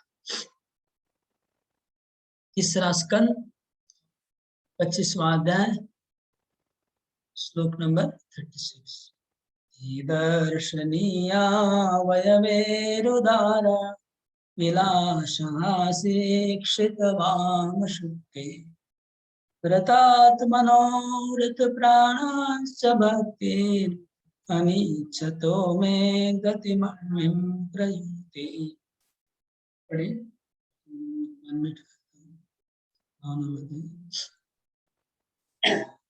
हरे कृष्ण। इस संदर्भ में श्रीमद् भागवतम में कपिल ने अपनी माता देवहूति को जो उपदेश दिया वह इस प्रकार है। हे माता, मेरे शुद्ध भक्त मेरे विभिन्न रूपों, मेरे मुख के सौंदर्य और मेरे मोहक शरीर की रचना को देखकर मोहित हो जाते हैं। मेरी हंसी, मेरी लीलाएं तथा मेरी चितवन उन्हें इतनी सुंदर लगती है कि उनके मन सदैव मेरे विचारों में तल्लीन रहते हैं और वे अपना जीवन मुझे पूर्णतया समर्पित कर देते हैं। यद्यपि ऐसे लोग किसी प्रकार की मुक्ति या भौतिक सुख नहीं चाहते, तो भी मैं उन्हें अपने परम धाम में अपना पार्षद बनाता हूँ। ओके, तो यहाँ पर कपिल देव भगवान कहते हैं, मैं एक बात आप लोग को बोलना भूल गया, एक श्लोक मिस किया, 23 नंबर श्लोक। 23 श्लोक नंबर में रूप गोस्वामी कहते हैं कि तत्रापि च विशेषण गतिम अण्विम अनिच्छता। गतिम अण्विम, अण्विम गति मतलब ब्रह्म में विलीन हो जाना। वो विशेष मतलब स्पेशली, सो स्पेशली ये डिजायर तो बिल्कुल नहीं होना चाहिए ब्रह्म में विलीन होने का। ये डिजायर तो बिल्कुल नहीं होना चाहिए शुद्ध भक्ति के अधिकारी को। ये बात जोर से बता रहे, तब ऐसे भक्त का हृदय भक्ति में डूब जाएगा।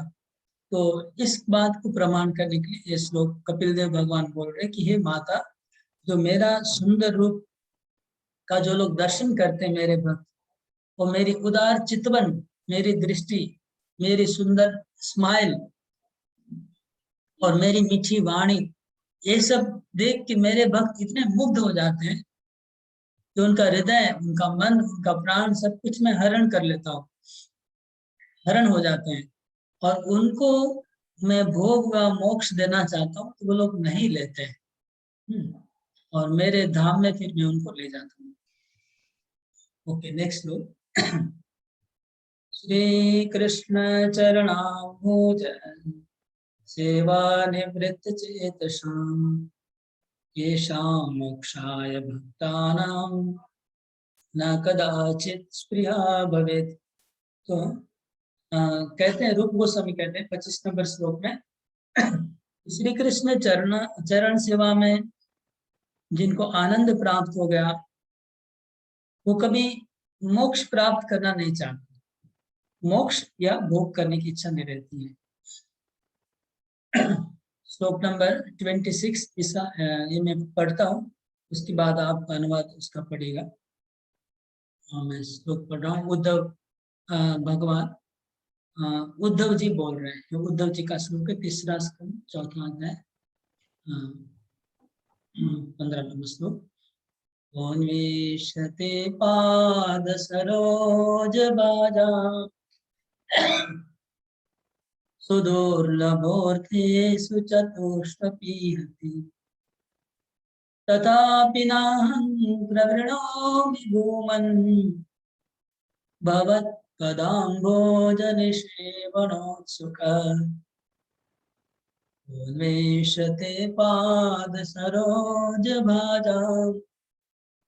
सुदुर्लभोऽर्थेषु चतुष्टपीहति तथापि नाहं प्रवृणोमि भूमन् भवत्पदाम्भोजनिषेवणोत्सुकः।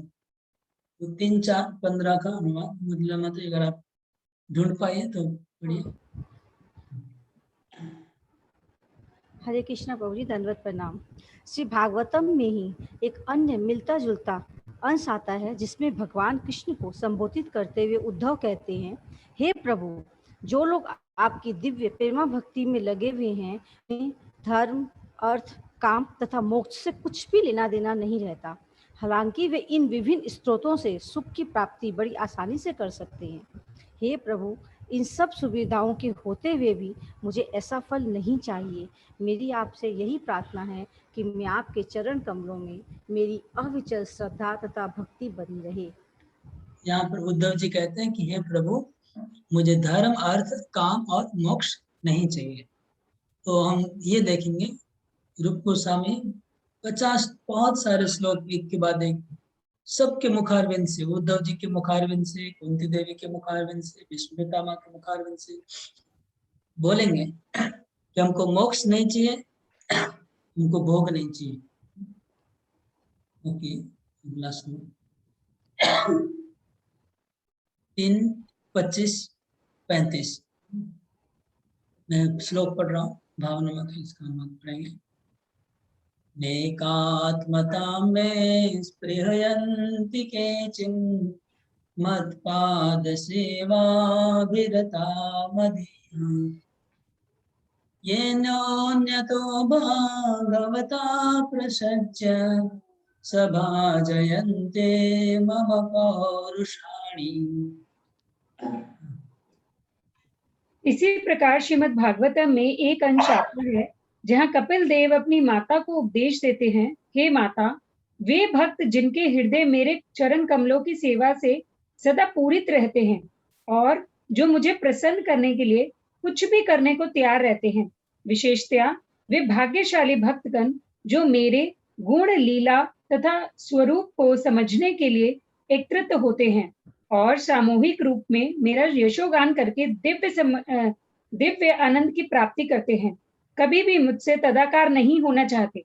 तदाकार होने की बात दूर रही, यदि उन्हें मेरे धाम में मेरा जैसा पद, सालोक्य अथवा मेरे जैसा ऐश्वर्य, श्रेष्ठ शास्त्री या मेरे ही स्वरूप सारूप्य का पार्षद बनने को कहा जाए तो वे उसे अस्वीकार कर देते हैं, क्योंकि वे मेरी भक्ति में रत रहकर ही संतुष्ट रहते। अरे बोल। तो 28 नंबर श्लोक का अनुवाद ऑलरेडी इंक्लूड हो गया है इसमें। मैं श्लोक पढ़ लेता हूँ, एक साथ 2 अनुवाद बातें कंबाइन किया है। सालोक्य शास्ति सामीप्य सारूप्येकत्वमभ्युदन् दीयमानं न गृह्णन्ति विना मत्सेवनं जनाः। इसके बाद श्लोक नंबर 29 4.9.10 यानिवृतिस्तनुभृतां तव पादपद्मा ध्यानात् भवज्जनकथा श्रवणेन वाक्स्य सा ब्रह्मणि स्वमयमन्यपि नाथ माभू किं त्वन्तकाशललितात् पततां विमानात्। हरे कृष्णा। श्री भागवतम में ध्रुव महाराज कहते हैं, हे प्रभु, शुद्ध भक्तगण आपके चरण कमलों के ध्यान से जो दिव्य आनंद प्राप्त करते हैं, उनकी तुलना मायावादियों द्वारा आत्म साक्षात्कार से प्राप्त होने वाला दिव्य सुख कभी नहीं कर सकता। अतएव वे सकाम कर्मी जो अधिकाधिक स्वर्ग जाने की ही अभिलाषा रख सकते हैं, आपको कैसे समझ सकते हैं? और यह कैसे कहा जाए कि वे भक्तों का सा सुख भोग रहे हैं? न कामेनाथ तदप्यहं क्वचित् न यातयुष्मच्चरणाम्बुजाश्म महत्तमान्ताहृदयान्मुखच्युतो विदत्स्व कर्णायुतमेष मे वरः। श्रीमद् भागवतम में कहा जाता है, वे भगवान से प्रार्थना करते हैं कि हे प्रभु, यदि मुक्ति मिलने के बाद मुझे आपके उस यशोगान को सुनने का अवसर न मिले, जिससे शुद्ध भक्तजन आपके चरण कमलों की प्रशंसा में अपने अंतःस्थल से उच्चारण करते हैं, और यदि मुझे उस दिव्य आनंद का मधु प्राप्त करने का अवसर न मिले, तो मैं आपसे इस तथाकथित आध्यात्मिक उत्थान की अर्थात मुक्ति की याचना कभी नहीं करूंगा।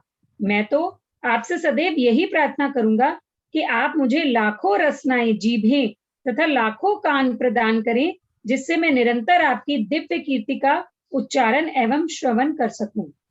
हरि बोले। पृथु महाराज जो भगवान से करोड़ों लाखों कान मांग रहे हैं, लेकिन मुक्ति नहीं चाहिए। अगला श्लोक। यो दुस्त्यजान् क्षितसुतस्वजनार्थदारान् प्रार्थ्यां प्रियसुरवरे सदयावलोकान् नेचन् नृपत्तदुचितं महतां मधुद्वेट् सेवानुरक्तमनसामभवोऽपि फल्गो। ऐसा ही कथन श्री भागवतम में है पाया जाता है। सुखदेव गोस्वामी महाराज परीक्षित को संबोधित करते हैं, महात्मा राजा भरत भगवान के चरण कमलों की सेवा में इतने लिप्त थे कि उन्होंने पृथ्वी पर अपने प्रभुत्व को तथा अपनी संतान, मित्र, समाज, राजसी ऐश्वर्य तथा सुंदर पत्नी के प्रति प्रेम को बड़ी आसानी से त्याग दिया। वे इतने भाग्यशाली थे कि लक्ष्मी जी ने उन्हें सभी प्रकार के भौतिक सुख प्रसन्नता पूर्वक पेश किए थे, किंतु उन्होंने इन भौतिक ऐश्वर्य को कभी स्वीकार नहीं किया। सुखदेव गोस्वामी राजा भरत के इस आचरण की भूरी भूरी प्रशंसा करते हैं।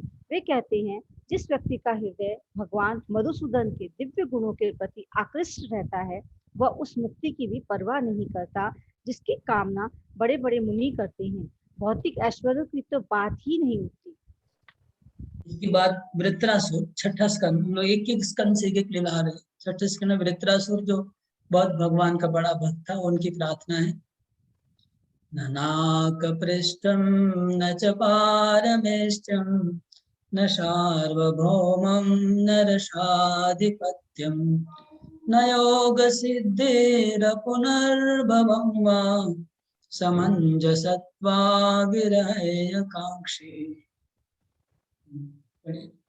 भागवतम में वृत्तासुर का ऐसा ही कथन है, जिसमें वे भगवान को संबोधित करते हुए कहता है कि हे प्रभु, आपकी दिव्य भक्ति छोड़कर यदि मुझे ध्रुव लोक भी भेजा जाए या मुझे इस ब्रह्मांड के सारे लोगों का प्रभुत्व दे दिया जाए, तो भी मुझे ग्राह्य नहीं।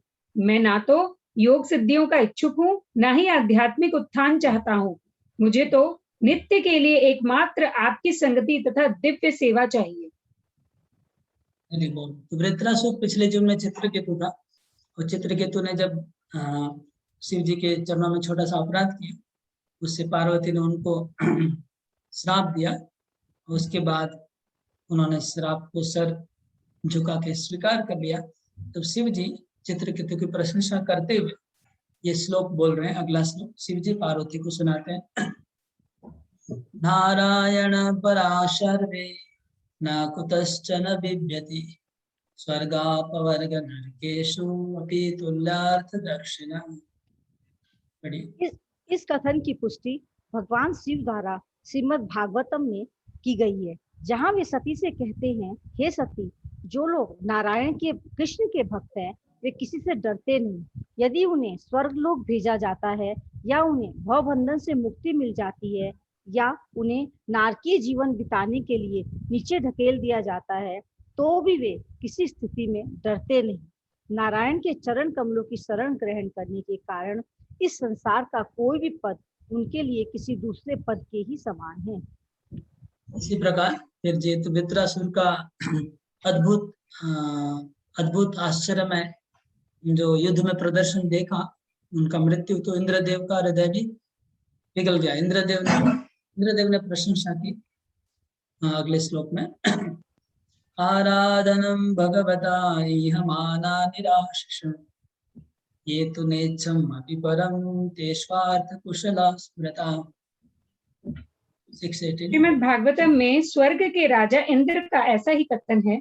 इंद्र अपनी माता दिति से कहते हैं, हे माता, जो व्यक्ति सभी प्रकार की इच्छाओं को त्याग कर भगवान की भक्ति में ही लगे हुए हैं, वे अपने स्वार्थ को जानते हैं। ऐसे व्यक्ति वस्तुतः अपने स्वार्थों को पूरा करते हैं, स्वार्थ कुशल, और जीवन की सिद्ध अवस्था तक पहुंचने में परम पटु माने जाते हैं। इसके बाद अभी 7वें स्कंद में जा रहे हम लोग। प्रहलाद महाराज प्रार्थना कर रहे हैं। प्रहलाद महाराज देखते क्या बोलते हैं मोक्ष के बारे में। तुष्टे च तत्र किमलभ्यमनन्तमादे किं तेर्गुणव्यतिकरात् इह स्वसिद्धा धर्मादय किम गुणेन च काङ्क्षितेन सारं जुषां चरणयोरुपगायतां नः। भागवतम में ही प्रहलाद महाराज कहते हैं, हे नास्तिक कुलों में उत्पन्न मेरे मित्रों, यदि तुम लोग भगवान कृष्ण को प्रसन्न कर सको तो इससे दुर्लभ इस संसार में अन्य कुछ भी नहीं है। दूसरे शब्दों में, यदि भगवान कृष्ण तुमसे प्रसन्न हो जाते हैं तो तुम लोगों के मन की कोई भी अभिलाषा निश्चित रूप से पूरी हो सकती है। ऐसी दशा में सकाम कर्मों के फलों द्वारा ऊपर उठने से क्या लाभ, जो प्रकृति के गुणों द्वारा स्वतः प्राप्त हो जाते हैं, और भव बंधन से मोक्ष प्राप्त करने से क्या लाभ, यदि तुम लोग परमेश्वर के यशोगान में गुण कीर्तन में रत रहकर उनके चरण कमलों के अमृत का आस्वादन सदैव करते रहो, तो इनमें से किसी की आवश्यकता नहीं रह जाती। प्रहलाद महाराज के इस कथन से स्पष्ट हो जाता है कि यदि जो व्यक्ति भगवान के दिव्य यश के कीर्तन तथा श्रवण में रस लेता है, वह सारे भौतिक आशीर्वादों को पहले ही लांघ जाता है, जिसमें पवित्र सकाम कर्मों के फल, यज्ञ तथा भव बंधन से मोक्ष भी सम्मिलित है। देखो, इसके बाद जब नरसिंहदेव ने हिरण्यकशिपु को मार डालने के बाद सब देवता लोग लाइन में आकर के नरसिंहदेव को प्रार्थना करते हैं। उसमें इंद्रदेव भी नरसिंहदेव को प्रार्थना करते हैं, और उनकी प्रार्थना में भी इंद्रदेव फिर से दोबारा ये मोक्ष की बात करता है। प्रत्यानीता परम भवता त्रायता नश्वभागा दैत्याक्रांतं हृदय कमलं तद्गृहं प्रत्यबोधि कालग्रस्तं कियदिदं महो नाथ शुश्रूषतां ते भक्तिस्तेषां नहीं बहुमता नारसिंहा करेगी। इसी प्रकार 7वें स्कंद में जहाँ देवतागण भगवान नरसिंह देव की स्तुति करते हैं, वहां पर स्वर्ग का राजा इंद्र कहता है, हे परमेश्वर, ये असुर यज्ञ रूपी कर्मकांड में हमारे द्वारा भाग लिए जाने की बातें करते हैं, किंतु आपने नरसिंह देव के रूप में प्रकट होकर हमें महान संकट से बचा लिया है। वस्तुतः यज्ञों में हमारे भाग केवल आपके कारण ही है, क्योंकि आप समस्त यज्ञों के परम भोक्ता हैं।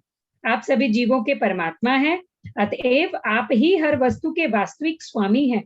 हमारे हृदय कब से इस असुर हिरण्यकशिपु के भय से पूर्ण थे, किंतु आप हम पर दयालु हैं, क्योंकि आपने उसे मारकर हमारे हृदयों से भय को भगा दिया है और हमें अवसर प्रदान किया है कि उन हृदयों में हम आपको स्थापित करें। जो लोग आपकी प्रेमा भक्ति में रत हैं, उनके लिए असुरों द्वारा छीना गया ऐश्वर्य महत्वहीन है। भक्तगण मुक्ति तक की परवाह नहीं करते, फिर इस भौतिक ऐश्वर्य के लिए क्या कहा जाए। वस्तुतः यज्ञों के फल के भोक्ता हम नहीं, हमारा एकमात्र कर्तव्य है कि हम आपकी सेवा में लगे रहें, क्योंकि आप ही हर वस्तु के भोक्ता हैं। तो इंद्र का तो बहुत बड़ा स्टोरी है, लेकिन बात छोटा सा उसमें हम लोग को रेलेवेंट हुआ कि भक्त लोग को मुक्ति भी नहीं चाहिए, ऐसा इंद्र बोल रहा है कि आपको शुद्ध भक्त मुक्ति भी नहीं चाहते। अगला श्लोक गजेंद्र। तो गजेंद्र प्रार्थना कर रहे हैं। देखिए, गजेंद्र भी दूसरे शुद्ध भक्तों की प्रशंसा कर रहा है कि शुद्ध भक्त लोग मोक्ष नहीं चाहते, ऐसा बोल रहे हैं। तो 8वां स्कंद है। एकांतिनो यस्य न कंचनार्थं वाञ्छन्ति ये मे भगवत् प्रपन्ना अत्यद्भुतं तच्चरितं सुमङ्गलं गायन्त आनन्दसमुद्रमग्ना। हरे कृष्णा। इसी भाव का एक श्लोक श्रीमद् भागवत में ही आया है, जिसमें गजेंद्र कहता है, हे प्रभु, मुझे आपकी भक्ति से प्राप्त होने वाले दिव्य आनंद का कोई अनुभव नहीं है, इसलिए मैंने आपकी कृपा करने की भिक्षा मांगी है। किंतु मैं जानता हूँ कि जो शुद्ध भक्त है और जो महापुरुषों के चरण कमलों की सेवा करके सारी भौतिक कामनाओं से मुक्त हो गए हैं, वे सदा ही दिव्य आनंद के सागर में मग्न रहते हैं। इसलिए वे आपके शुभ गुणों का गान करके ही सदैव तुष्ट रहते हैं। उन्हें न तो किसी वस्तु की आकांक्षा रहती है, न मांगने की आवश्यकता पड़ती है। अरे बोल। अगला श्लोक में वैकुंठनाथ सुना रहे हैं, शायद दुर्वासा चरित्र के बाद आता है, नौवां स्कंद से। मत्सेवया प्रतीतं ते सालोक्यादि चतुष्टयम् नेच्छन्ति सेवया पूर्णा कुतोऽन्यत् कालविप्लुतम्। श्रीमद् भागवतम में कहा जाता है, वैकुंठ नाथ दुर्वासा मुनि को इस तरह उत्तर देते हैं, मेरे शुद्ध भक्त सदैव भक्ति में लगे रहने के कारण संतुष्ट रहते हैं, इसलिए वे 5 प्रकार की मुक्त अवस्थाओं की भी आकांक्षा नहीं करते। ये हैं मेरा तदात्म्य सायुज्य, नंबर 2 मेरे लोक में वास करना सालोक्य, नंबर 3 मेरे ऐश्वर्य की प्राप्ति सृष्टि, नंबर 4 मेरे जैसे स्वरूप की प्राप्ति सारूप्य, 5वां मेरा सानिध्य प्राप्त करना सामीप्य। अतएव जब वे इन मुक्त अवस्थाओं में भी रुचि नहीं रखते तो आप समझ सकते हैं कि भौतिक ऐश्वर्य या भौतिक मोक्ष के लिए उनमें कितनी कम परवाह होगी। ओके, तो मतलब जो भी श्लोक हम पढ़ रहे हैं उसका एसेंस ये है कि भक्तों को मोक्ष नहीं चाहिए और भोग नहीं चाहिए। इसी को प्रमाण करने के लिए कोट किया जा रहा है। अभी 10वें स्कंद में हम लोग प्रवेश कर गए। 10वें स्कंद में नाग पत्नियां भगवान को प्रार्थना कर रही है। नाग दमन किया था, कालिया दमन कृष्ण ने, तो कालिया की जो पत्नियां थी वो कृष्ण को प्रार्थना करती है, वो भी कहती है हमको मोक्ष नहीं चाहिए। न नाकपृष्ठं न च सार्वभौमं न पारमेष्ठं न रसाधिपत्यं न योगसिद्धिर्न पुनर्भवं वाञ्छन्ति यत्पाददज प्रपन्ना। नाग पत्नियों द्वारा ऐसी ही प्रार्थना मिलती है। नाग पत्नियां कहती हैं, हे प्रभु, आपके चरण कमलों की धूली अत्यंत अनूठी है।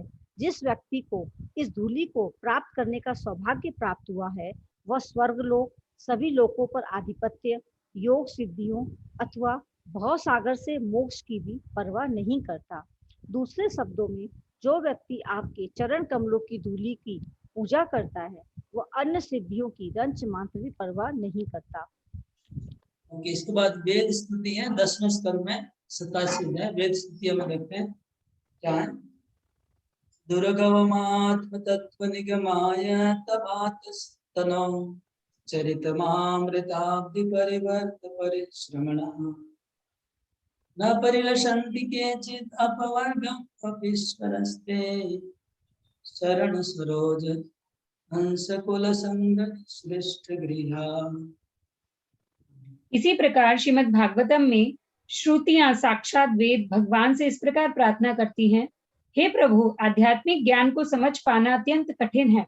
आप जिस रूप में हमारे सामने प्रकट हुए हैं, वह आत्मज्ञान जैसे अत्यंत कठिन विषय की व्याख्या करने के लिए ही है।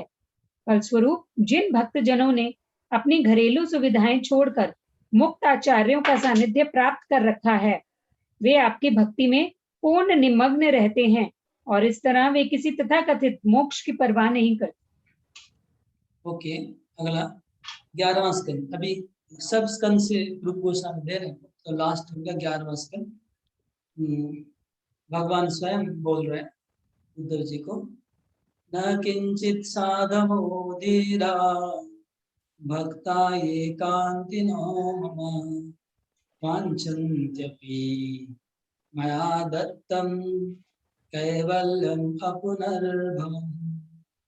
श्रीमद् भागवत में ही भगवान कृष्ण उद्धव से कहते हैं, हे उद्धव, जो भक्त मेरी सेवा के द्वारा मेरी शरण में आते हैं, उनकी भक्ति इतनी अविचल होती है कि उन्हें कोई अन्य इच्छा नहीं होती।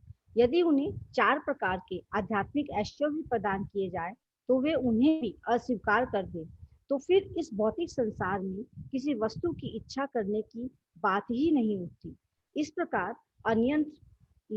भागवतम 11.14.14 में भगवान कृष्ण कहते हैं, हे उद्धव, जिस व्यक्ति की चेतना मेरे विचार तथा कार्यकलापों में पूर्णतया तल्लीन रहती है, उन्हें ब्रह्म पद, इंद्र पद, लोकपति का पद या अष्ट सिद्धियां या साक्षात मोक्ष प्राप्त करने की कोई इच्छा नहीं होती।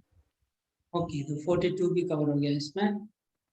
आपकी 12वें स्कंद से अभी 12वें स्कंद में रुद्र शिव जी बोलते हैं,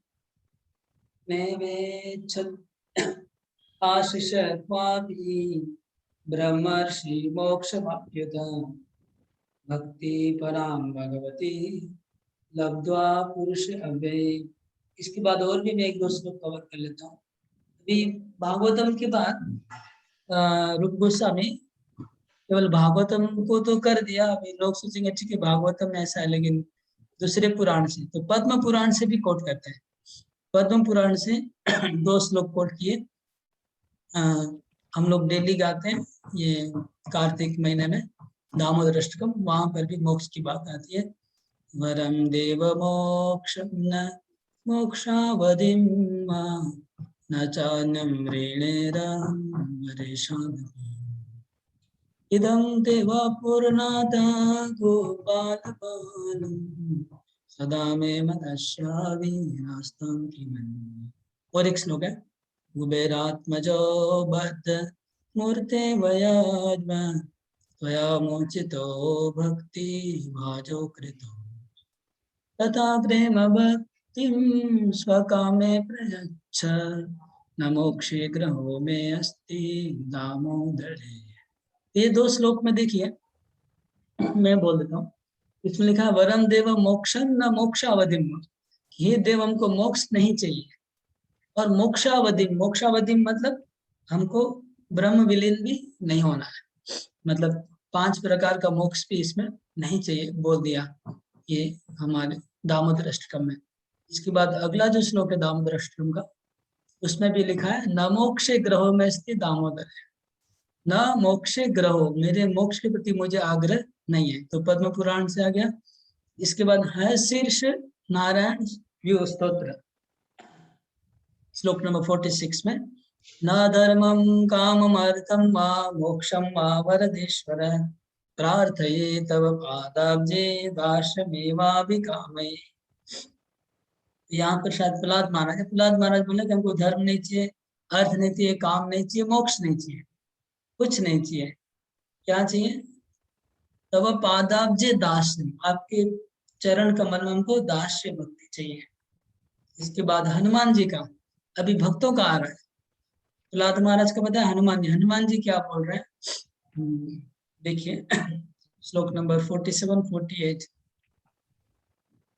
पुनर्पुनर्वरान्दित्सो विष्णु मुक्ति न याचिता भक्तिरेव व्रतायेन प्रहलादं तं नमाम्यहम् यदृच्छया लब्धमपि विष्णु दासरथे स्तुया नेच्छन् मोक्षं विना दास्यं तस्मै हनुमते नमः। तो हर शीर्ष पुराण में लिखा है कि पुनः पुनः वराम दित्सुम, नरसिंहदेव भगवान बार बार प्रहलाद महाराज को बोल रहे थे कुछ मांगो कुछ मांगो, फिर भी प्रहलाद महाराज ने मुक्ति नहीं मांगा, भक्ति मांगा। उस बाद हनुमान जी की प्रशंसा करते हुए कहते हैं कि भगवान राम ने हनुमान जी को बोला कि तुम मोक्ष ले लो, लेकिन हनुमान जी ने मोक्ष नहीं लिया। नैच्छन् मोक्षम विना दास्यम तस्मै हनुमते नमः।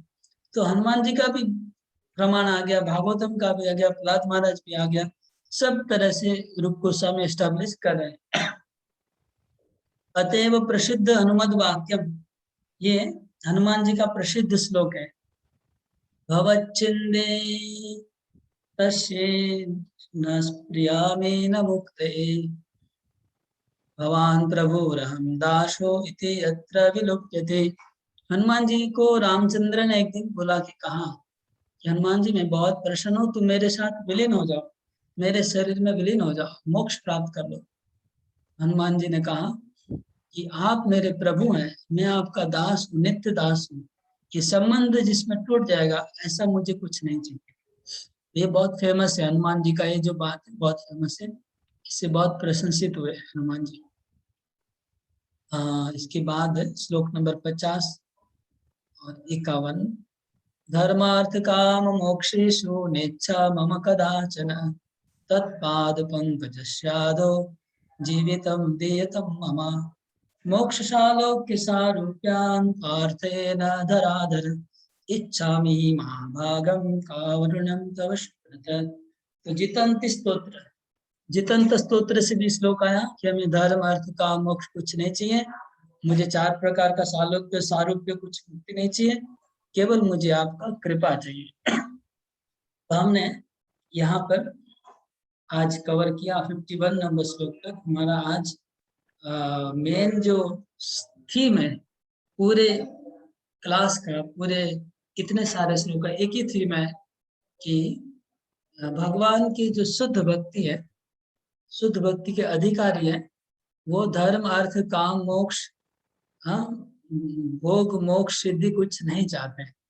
जो कुछ नहीं चाहते वो शुद्ध भक्ति के अधिकारी होते हैं, और इसका प्रमाण इतने सारे श्लोकों से हम लोग सुने। ये मेनली टॉपिक था। मैं थोड़ा सा पीपीटी भी थोड़ा सा एक बार शेयर कर लेना चाहता हूँ। कोई पॉइंट अगर मिस हो गया होगा दोबारा कवर हो जाएगा।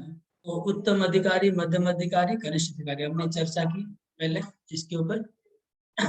यहाँ पर उत्तम अधिकारी के लक्षण दिए हुए हैं, आप लोग तात्पर्य में पढ़ लीजिएगा, मैं उसको पढ़ा नहीं, आप लोग के ऊपर छोड़ दिया, वो बहुत लंबा लिस्ट है यहाँ पर दिया हुआ है स्लाइड्स में, लेकिन आपकी बुक में दिया हुआ है, तो आपको उधर से लिस्ट बनाना है कि उत्तम अधिकारी की क्या क्या क्वालिटी होती है। मध्यम अधिकारी की क्वालिटी यहाँ पर दी हुई है और कनिष्ठ अधिकारी की क्वालिटी दी है। इसको आप लोग बुक से पढ़ लीजिए, हमने इसके ऊपर ज्यादा चर्चा नहीं की। तो बेसिकली उत्तम अधिकारी और मध्यम को अगर दो श्रेणी, दो क्राइटेरिया, एक श्रद्धा और ज्ञान, तो उसकी श्रद्धा कोमल है, कनिष्ठ की श्रद्धा कोमल है, मध्यम की श्रद्धा और थोड़ी दृढ़ है, और उत्तम की श्रद्धा और पक्की है। ये हो गया श्रद्धा। और ज्ञान, कनिष्ठ का ज्ञान थोड़ा है, मध्यम को ज्ञान ज्यादा है, लोग कन्विंस्ड है, शास्त्रों से पढ़ा हुआ है, लेकिन दूसरे को आर्गुमेंट में परास्त नहीं कर सकता है। तो उत्तम अधिकारी दूसरे को भी परास्त कर सकता है। ये डिफरेंस है बेसिकली। फिर मैंने 4 प्रकार के भक्तों की बात की। आर्त अर्थात जिज्ञासु ज्ञानी, आर्त का एग्जाम्पल है गजेंद्र।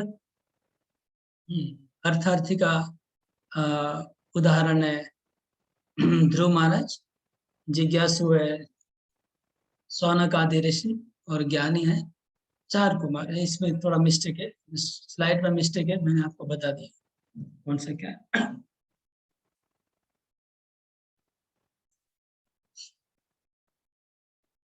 ये पिशाची, भुक्ति और मुक्ति दो पिशाची है। भोग की इच्छा और मोक्ष की इच्छा पिशाची है। ये पिशाची को आप देख सकते कितनी भयंकर है देखने में, तो इसको देख के भक्ति देवी डर जाएगी, भक्ति हमारे हृदय में आएगी नहीं। तो हमारे हृदय में भी ये भयंकर पिशाचिनी अभी बैठी हुई है, हमारे सबके हृदय में दोनों है। हाँ, ये क्या है? भोग करने की इच्छा है संसार को, और मोक्ष की इच्छा है, ये दोनों अंदर में है, इसलिए भक्ति देवी नहीं आ पाएगी, शुद्ध भक्ति।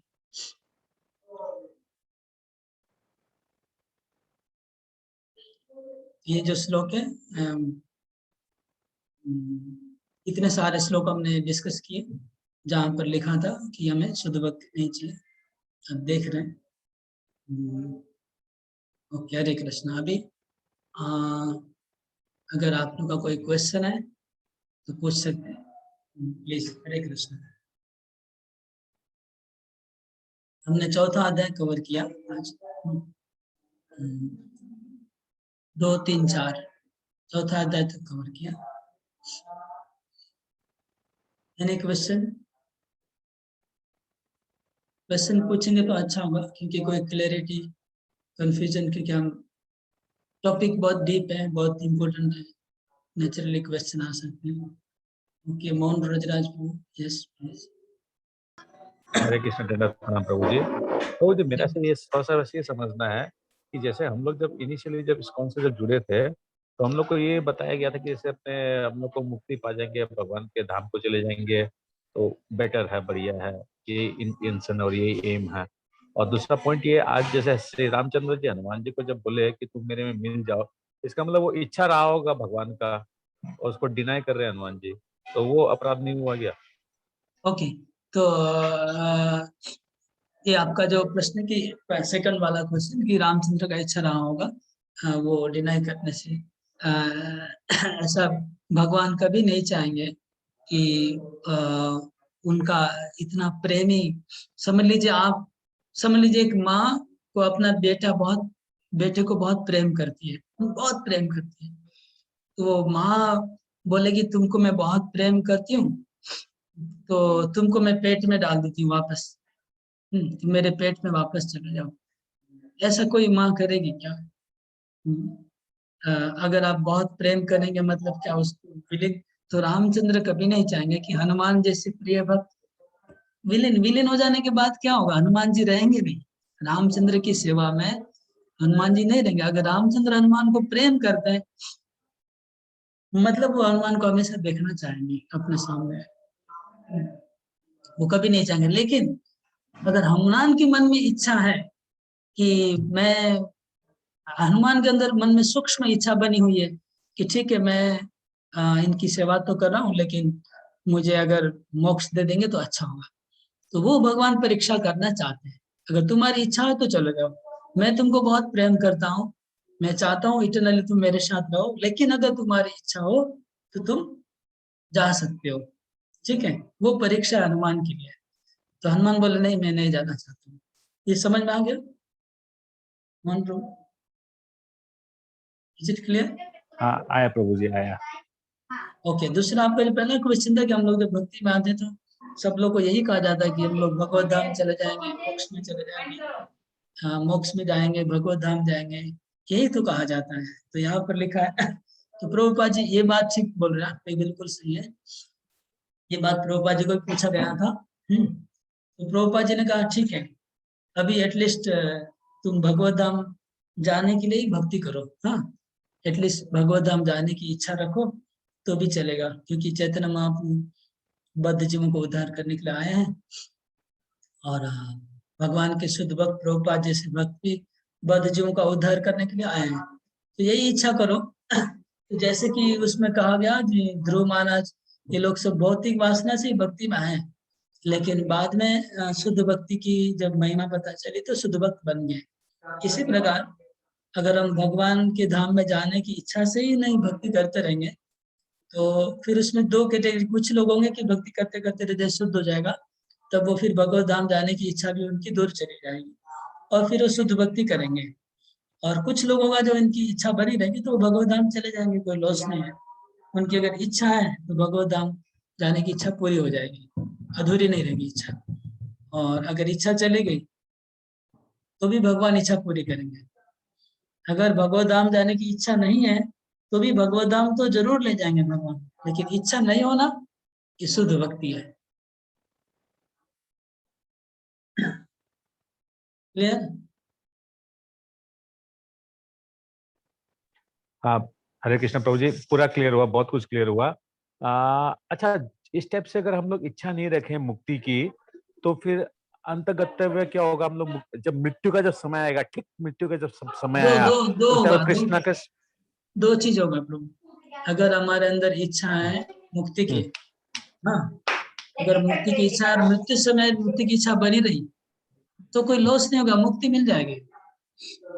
अगर हमारे अंदर मुक्ति की इच्छा बनी रहेगी, मुक्ति मतलब हमारी मुक्ति क्या है? भगवत धाम जाने की इच्छा, वो ब्रह्म विलीन होने की इच्छा तो नहीं है, भगवत धाम जाने की। तो भगवत धाम जाने की इच्छा अगर बनी रही मृत्यु के समय तो भगवत धाम चले जाएंगे, क्योंकि भगवान बोले अंत काले जो जो मन में भाव रहेगा वैसे ही प्राप्त होगा। लेकिन अगर भगवत धाम जाने की इच्छा नहीं है तो फिर हमको प्रेम मिलेगा भगवान का, बहुत हाई लेवल का शुद्ध प्रेम मिलेगा। तो प्रेम भक्ति में थोड़ा तारतम्य, थोड़ा कैटेगरी है। एक प्रेम भक्ति है जिसमें इच्छा बनी रहती है मोक्ष की, तो वो थोड़ा लो क्लास का प्रेम मिलेगा। और एक शुद्ध प्रेम मिल जाएगा जिसमें बिल्कुल इच्छा नहीं है भगवान, लेकिन वो भी भगवत धाम दोनों जाएगा। लेकिन एक पूरा निस्वार्थ भाव से जा रहा है, एक थोड़ा स्वार्थ से जा रहा है भगवान के धाम, दोनों भगवत धाम जा रहा है। Okay, Sada Jogi Prabhu. Yes, Yes, Hare Krishna Prabhu, Dandavat Pranam. Prabhu, I just want to clarify a few points here. That is, Shuddha Bhakti doesn't want mukti. Usko mukti nahi chahiye. So does that mean that he wants to take rebirth in this material world for serving Krishna? Number one. And number two is that you can practice sadhana bhakti only when the anarthas are removed from your heart. And before that there is Vidhi Bhakti. So we just know that sadhana bhakti, the motivation is because of reading scriptures. So Vedhi Bhakti, what is the motivation? What is the motivation? एक minute, एक एक question, one question at a time. पहला question आपने पूछा कि मुक्ति, पहला question क्या था? मुक्ति, हाँ, जो लोग मुक्ति नहीं चाहते हैं, does that mean they want to take rebirth? No, आपका कैलकुलेशन गलत हो रहा है। Your mind is not flexible, you are thinking very, you have to make your brain little flexible to understand the bhakti. आप ऐसा मत सोचिए कि मुक्ति की इच्छा नहीं है, मतलब he wants, if he wants to take rebirth, that means he has desire. उनका कोई इच्छा नहीं है, बट वो बोलते हैं अगर भगवान आप चाहते हो कि मेरा रीबर्थ हो, so I have no objection. Rebirth खाली एक बार नहीं, अगर आप उनको 1,00,000 बार भी जन्म करवाना चाहेंगे, I have no objection. It is up to you. You want me to send to Golok Dham? I have no problem. You want me to send to Narak, hell? I have no problem. You want to take me birth again? I have no problem. ये शुद्ध भक्ति है। और एक भक्ति क्या है जो हम लोग का लेवल पे नहीं, I want to go Golok धाम, प्रभु हमको गोलोक धाम ले जाइए प्लीज प्लीज, तो वो एक भक्ति, वो भी खराब नहीं है। प्रभुपाद बोलते ठीक है इसमें आ जाओ, मुझे लेके जाओ, मुझे ले जाओ, कोई बात नहीं। जैसे भक्ति चारू महाराज, सॉरी नाम, जैसे गुरु महाराज लोग आते हैं भारत में, सिर्फ प्रभु गुरु महाराज हमको अमेरिका ले जाइए, हमको अमेरिका, आपको अमेरिका मंदिर में आपकी हम सेवा करना चाहते हैं। क्यों? तुम कलकत्ता मंदिर में सेवा करने, नहीं, अमेरिका मंदिर में आपकी सेवा करेंगे, बहुत अच्छा लगेगा। ऐसे ही आप लोग, हम लोग भी ऐसे ही, हम गोलोक धाम में जाके भगवान की सेवा करना चाहते हैं। दैट इज हमारी शुद्ध भक्ति। हमारी शुद्ध भक्ति ऐसी है। भक्ति तो यहाँ भी हो सकती है, सेवा तो अमेरिका में जाके भी कर सकते हैं और भारत में भी कर सकते हैं, लेकिन कुछ भक्त लोग बोलेंगे हम अमेरिका जाके इस्कॉन का प्रचार करना चाहते हैं। हम जा सकते हैं क्या? जरूर जरूर जाइए, अमेरिका जाके प्रचार करिए। You got the point? सदा जोगी प्रभु, समझ में आ रहा है कि नहीं? हाँ?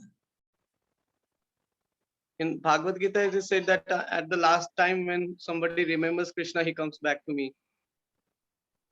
तो प्रॉब्लम क्या है? क्वेश्चन क्या है? तो लास्ट टाइम तब रिमेम्बर करने से अगर कृष्णा के वहां चला जाएगा तो फिर what how should we remember Krishna at the last time? That's the question. भगवान के धाम अगर जाएंगे तो जाने में कोई प्रॉब्लम नहीं है। ये दिमाग में क्या कीड़ा घुस गया?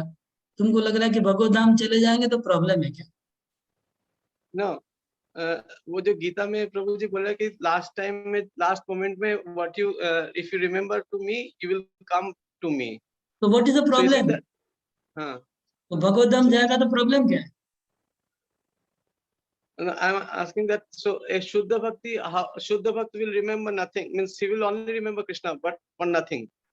Neither for going or neither for coming. Whatever the option is for Krishna to decide. तो फिर that is what is the conclusion. So Krishna will decide whether he will come back to me or whether he will go back to serve me. Yes, ये शास्त्र नहीं बोला कि भगवत धाम जाना कोई अपराध नहीं है।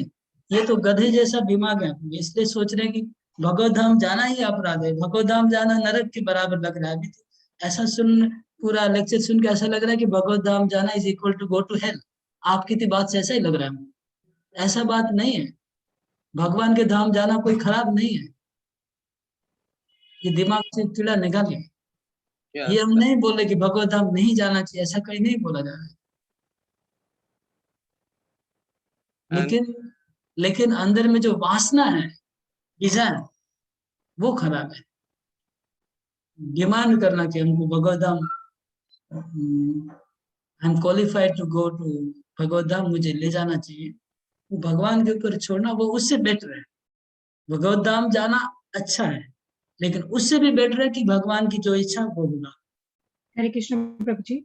प्रभु जी, आई हैव अ क्वेश्चन कि आपने बताया आर्थ जिज्ञासु और अर्थार्थी, ये 3 कैटेगरीज है, are coming in low categories. तो जिसमें इसमें तो समझ में आता है कि आर्थ और अर्थार्थी तो भौतिक वासनाएं, जैसे आर्थ है तो वो अपने कोई बीमार है तो उसके लिए, या अर्थार्थी है भाई उसको पैसा चाहिए तो उसके लिए, लेकिन जिज्ञासु को भी लो कैटेगरी में रखा गया। हाँ, इसलिए कि इनके अंदर ना भुक्ति मुक्ति स्पृहा है। तो भुक्ति मुक्ति स्पृहा को रूप गोस्वामी वहां पर डाल रहे हैं। मोक्ष की इच्छा उसके अंदर है, तो मोक्ष इच्छा और ये दोनों इच्छा है, इसलिए उसको तो डाल रहे हैं। तो जब वो लोग ये भी बोले कि मोक्ष की इच्छा नहीं है, हमको केवल भगवान की शुद्ध भक्ति चाहिए, ये होगा तब they will become the candidate for pure devotional service. तो अगर जिज्ञासु भगवान के बारे में जानना चाहता है तो कि भाई हाँ जी मुझे भगवान कैसे प्राप्त होंगे, मैं भगवान का दर्शन कैसे पाऊं, तो इज इट द क्वालिफिकेशन? ये जो अर्थ अर्थ से जिज्ञासु ज्ञानी, ये जो 4 कैटेगरी गीता में है, ये चारों डिजायर वाले हैं। मतलब उसमें भगवान की शुद्ध भक्ति वाले नहीं है, उस कैटेगरी में है ही नहीं। उसमें ज्ञानी है, वो भी डिजायर वाला है, मोक्ष ओके, वो भी विद डिजायर। अकॉर्डिंग टू रूप गोस्वामी वो चारों डिजायर वाले हैं। अगर कोई डिजायर वाला नहीं है, भगवान को जानना चाह रहा है, दैट इज डिफरेंट पर्सन, उसका बात नहीं होगा इधर। ठीक है, थैंक यू।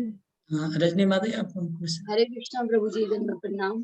प्रभु जी, जैसे भक्ति सबके हृदय में है, आपने बताया कि पर जैसे कई तो मतलब एक बार बात ही करते हैं, बहुत जल्दी जुड़ जाते हैं, आ जाते हैं, और कभी कभी ऐसा होता है कि किसी को कितनी भी कोशिश कर लो वो आना ही नहीं चाहता, तो मतलब फिर क्या रीजन है जब सबके हृदय में है? वो लिखा है, वही बात आज डिस्कस हुआ पूरा कि भगवान कहते हैं कि कौन आएगा भक्ति में। एक तो हो गया जिनको श्रद्धा आएगी, तो श्रद्धा नेचुरली आनी चाहिए, वो बाय फोर्स नहीं करना चाहिए, वो हृदय से, जैसे उनको लगेगा कि हाँ ये लोग अच्छे लोग हैं, अच्छा काम कर रहे हैं, वो बहुत इंपॉर्टेंट है। ऐसी पॉजिटिव थिंकिंग इस्कॉन के प्रति। दूसरा है ना अति शक्ति, बहुत ज्यादा भौतिक जगत में जो आसक्त है वो भी नहीं आएंगे, पहले ही तो उनको रिजेक्ट किया गया। अत्यंत आसक्त है भौतिक विचारों से, वो नहीं आएंगे। न अति विरक्त, इसलिए इसमें दिया गया कि कैसे लोग भक्ति में आएंगे, उनको हमें टारगेट करना चाहिए। ऐसे लोगों को टारगेट करना चाहिए, जो जिसको रूप गोस्वामी ने यहाँ पर रिकमेंड किया, ऐसे लोग जल्दी भक्ति में आ जाएंगे। तो दूसरा, जैसे रागानुगा भक्ति है, वो मतलब भाव भक्ति की स्टार्टिंग हुई कि जब साधना भक्ति के जो 2 पार्ट है उसमें। ये मैंने पहले भी बोला कि आप लोग का कंफ्यूजन अभी भी बना हुआ है और बना रहेगा, समझ नहीं पा रहे। देखिए, भाव भक्ति, प्रेम भक्ति दूसरा कैटेगरी है, और रागानुगा भक्ति से उससे कोई संपर्क नहीं है। रागानुगा भक्ति इज पार्ट ऑफ साधना भक्ति। साधना भक्ति का ही 2 प्रकार का है, एक वैधि साधना भक्ति, रागानुगा साधना भक्ति। दोनों प्रकार की साधना भक्ति से भाव भक्ति व प्रेम भक्ति मिल सकती है। वैधि भक्ति से भी भाव भक्ति मिल सकती है, प्रेम भक्ति मिल सकती है। और रागानुगा से भी भाव भक्ति प्रेम भक्ति मिल सकती है, दोनों से मिल जाएंगी। ठीक। साधना भक्ति से ही भाव प्रेम भक्ति मिलेगी, चाहे वो रागानुगा टाइप की साधना भक्ति करें या वैधि करें, जो भी करें, लेकिन साधना भक्ति ही है दोनों। अच्छा, और क्या क्वेश्चन था Sudha ji? Yeah, Prabhuji, second question was that in the sadhana bhakti the person is motivated by the scriptures, but in the Vaidhi bhakti, what is the motivation? Means when somebody supposedly, I am right now, I think I have, means I just to make it clear, Prabhuji, in sadhana bhakti only No, person can you practice are when- confusing. You are confusing between Vaidhi Bhakti and Sadhana Bhakti. no, Why are you comparing these two things? no, I'm comparing myself that I am nowhere close to sadhana bhakti because there is anartha nivritti hasn't happened. So, Vaidhi Bhakti is Sadhana Bhakti. Why but are you Vaidhi, different? Vaidhi bhakti is the premature step of sadhana bhakti, no? नहीं, Vaidhi Bhakti means Sadhana Bhakti. But Vaidhi Bhakti means doing bhakti on the order of scriptures. That is Vaidhi Bhakti. Vaidhi Sadhana Bhakti. Vaidhi sadhana.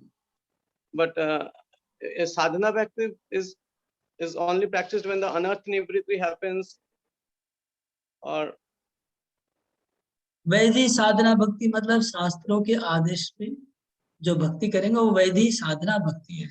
ऐसा करते करते अनर्थ निवृत्ति होगी।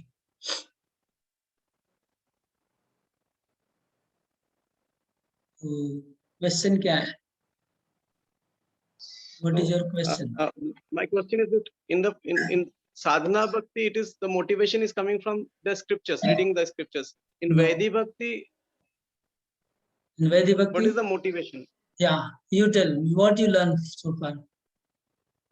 Vaidhi The Bhakti, motivation, Vaidhi bhakti, mein motivation is coming from reading the scriptures and listening to the scriptures. right, That gives us motivation to practice sadhana bhakti. right. But in the Vaidhi bhakti, when somebody is not practicing sadhana bhakti, only following the footsteps like the Mangala Arti Karna, yes, Sandhya Arti Karna, only the systems, Pancharatra. So at that time, okay, वो system तो साधना ही है. That is called sadhana. okay, that is the second wave of bhakti or the first wave of bhakti?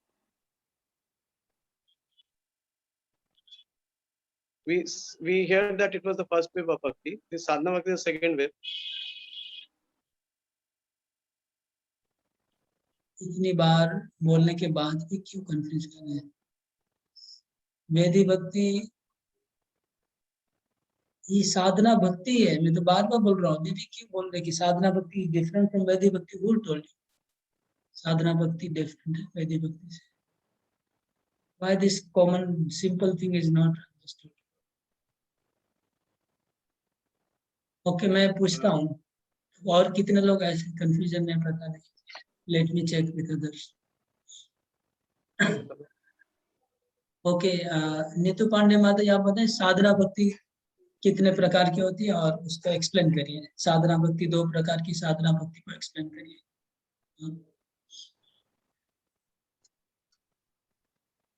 हरे कृष्ण प्रभु जी, दंडवत प्रणाम। साधना भक्ति 2 प्रकार की होती है, वैधि भक्ति और राग अनुराग भक्ति। वैधि भक्ति होती है जो हम स्क्रिप्चर्स के अनुसार जो फॉलो करते हैं, दैट इज वैधि भक्ति। जो स्क्रिप्चर्स में लिखे हैं या गुरु ने हमें आदेश दिया है वो हम फॉलो करते हैं, दैट इज वैधि भक्ति। उसमें हमारा कृष्ण के प्रति आकर्षण नहीं है, वी आर डूइंग ओनली क्योंकि हमें स्क्रिप्चर्स में बोला गया है या गुरु ने ऑर्डर दिया है। ऐसे करते करते जब हमारे मन में खुद ही भगवान को प्रसन्न करने के लिए जो इच्छा उत्पन्न होती है, फिर वो राग अनुराग वो आ जाती है। फिर वेरी गुड. देखिए क्लियर है.